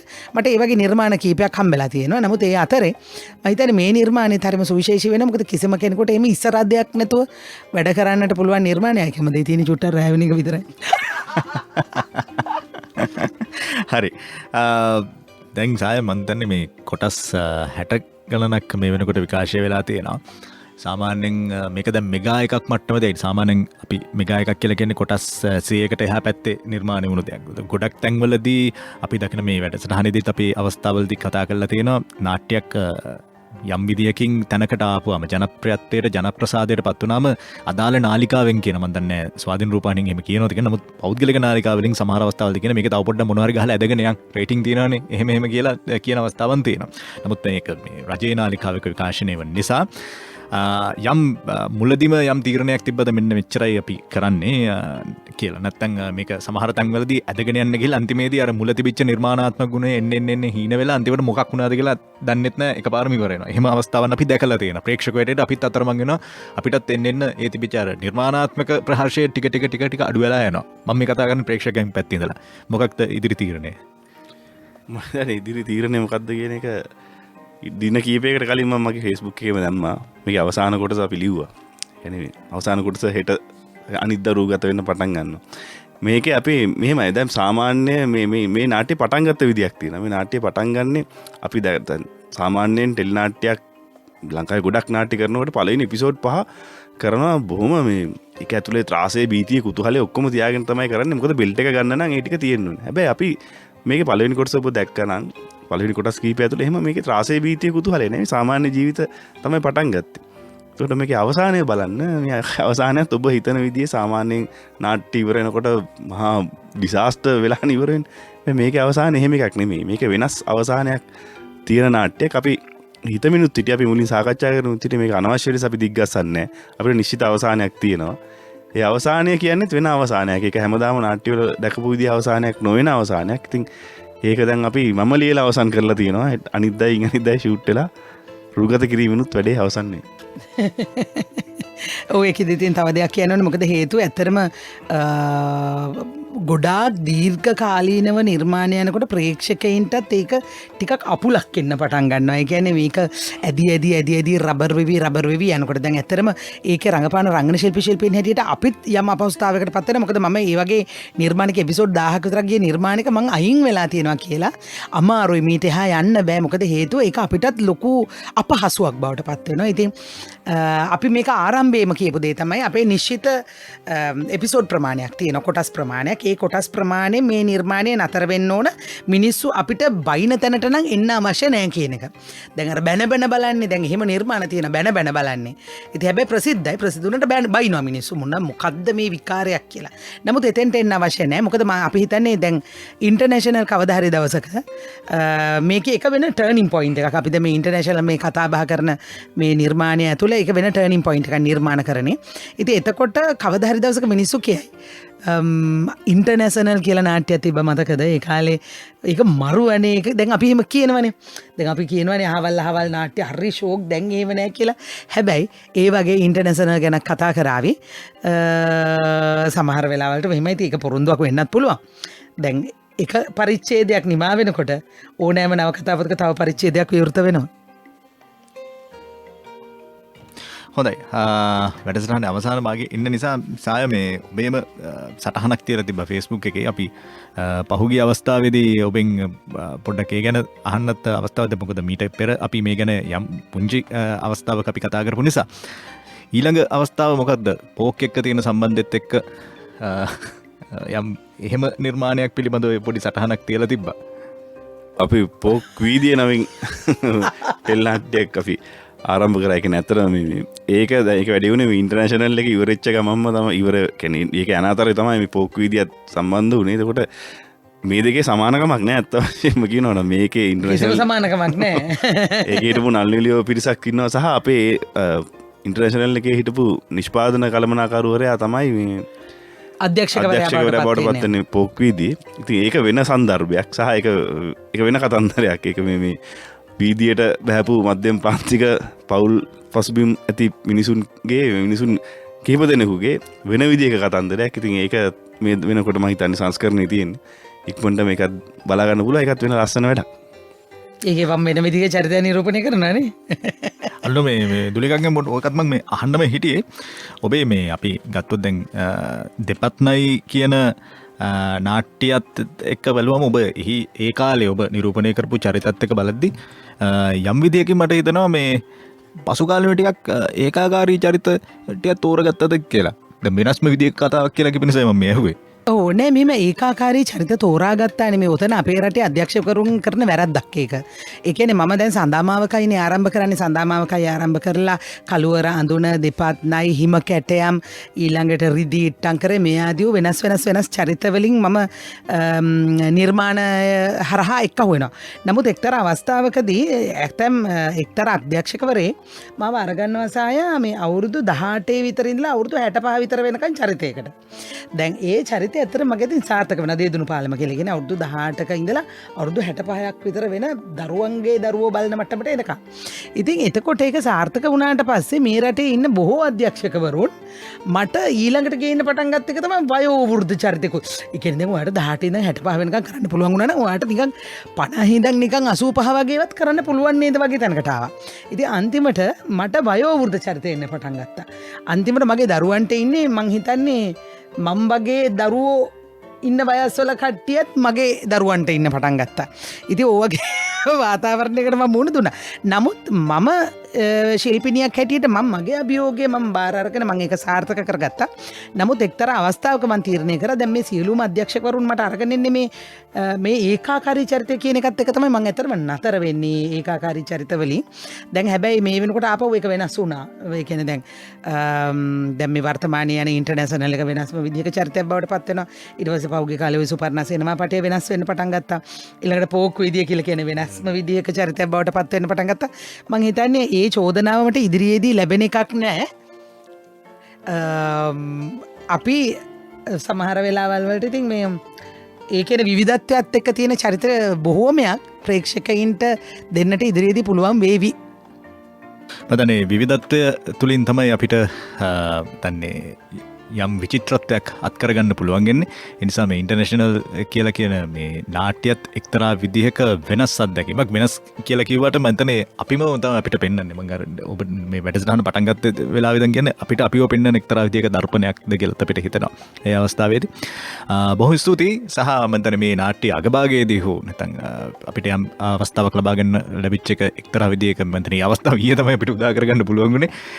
ඊයේ ශනිකව අපිට මේ අවස්ථාව පිළියෙල කරගත්තා. මොකද පහුගිය කාලේ මේ පවතින සෞඛ්‍ය ආරක්ෂිත ක්‍රමවේදයත් එක්ක ඇත්තටම අපි මේ වැඩසටහන සජීව ලෙස නෙවෙයි ගියේ නිසා සහ මොකද කැඳවා ගැනීමේ යම් ප්‍රශ්න තිබුණු නිසා. නමුත් අවසන් අවස්ථාවකදී හෝ යම් මට්ටමින් මේ පිළිබඳව කතා කරන්න ලැබීම පිළිබඳව ඇත්තටම පෞද්ගලික සතුට ප්‍රකාශ කරන්න කැමති ඔබ සියලු දෙනාට ශීනිකව මේ අවස්ථාව බාරගෙන ආවට. එනිසා මේ ඉදිරියේදී මතන මේ වෙනස් මානයන් හොයාගෙන යන එක තමයි නිර්මාණකරුවන් කරන්න අවශ්‍ය වෙන්නේ. ඔබ ඒ වෙනුවෙන් සන්නද්ධ වෙලා එක්කාසුලා යම් ක්‍රියාත්මක වීමක් අපි දකිනවා. ඒක ලංකාවේ අවසාන වශයෙන් ප්‍රේක්ෂකාගාරයට සහ පොදුවේ මහජනතාවට යම් අස්වැසිල්ලක් එක්ක ඔවුන්ට අර ඡාය කිව්වා වගේ වලේ ඉන්නේ ගොඩට වරෙල්ලා වගේ යම් අනියමින් යම් විධානයක් නිකුත් කරනවා වෙන්නත් පුළුවන්. එමනම් බොහොම ස්තුතියි අසංග සායකාර දුලිකා මාරපන මේ මොහොතට සම්බන්ධ වුණාට. බොහොම ස්තුතියි අනුෂ්කා. බොහොම ස්තුතියි. හැබැයි ඉන්ටර්නැෂනල් අවසානය නොවේ. දෙවෙනි පරිච්ඡේදය බලාපොරොත්තුවෙන් ඉන්න කියලා පුංචි පණිවිඩයක් තියලා මම හිතන්නේ නිමා කරමු. ඒක අලුත් පණිවිඩයක්. එහෙනම් අපි නික්ම යන්න කලින් මේ 10ට මැදිරිය බාර ගන්න අපු අමිල කිව්වා මේ දුලිකක්කගේ සින්දු දෙනවා අපි වැඩේ ඒ සින්දුවකින්ම අවසන් කරමුද කියලා. ඒ නිසා අමිල මට ගීතයක් තෝරලා දුන්නා. මේ අපි එන වැඩේ ඉවර කරන්න මේ සින්දුව භාවිත කරමු කියලා. ඔන්න අමිල තෝරපු සින්දුව දුලිකා ගායන අපි නික්ම යනවා. එළඹෙන සතියේදී යලිත් මුණ ගැහෙමු.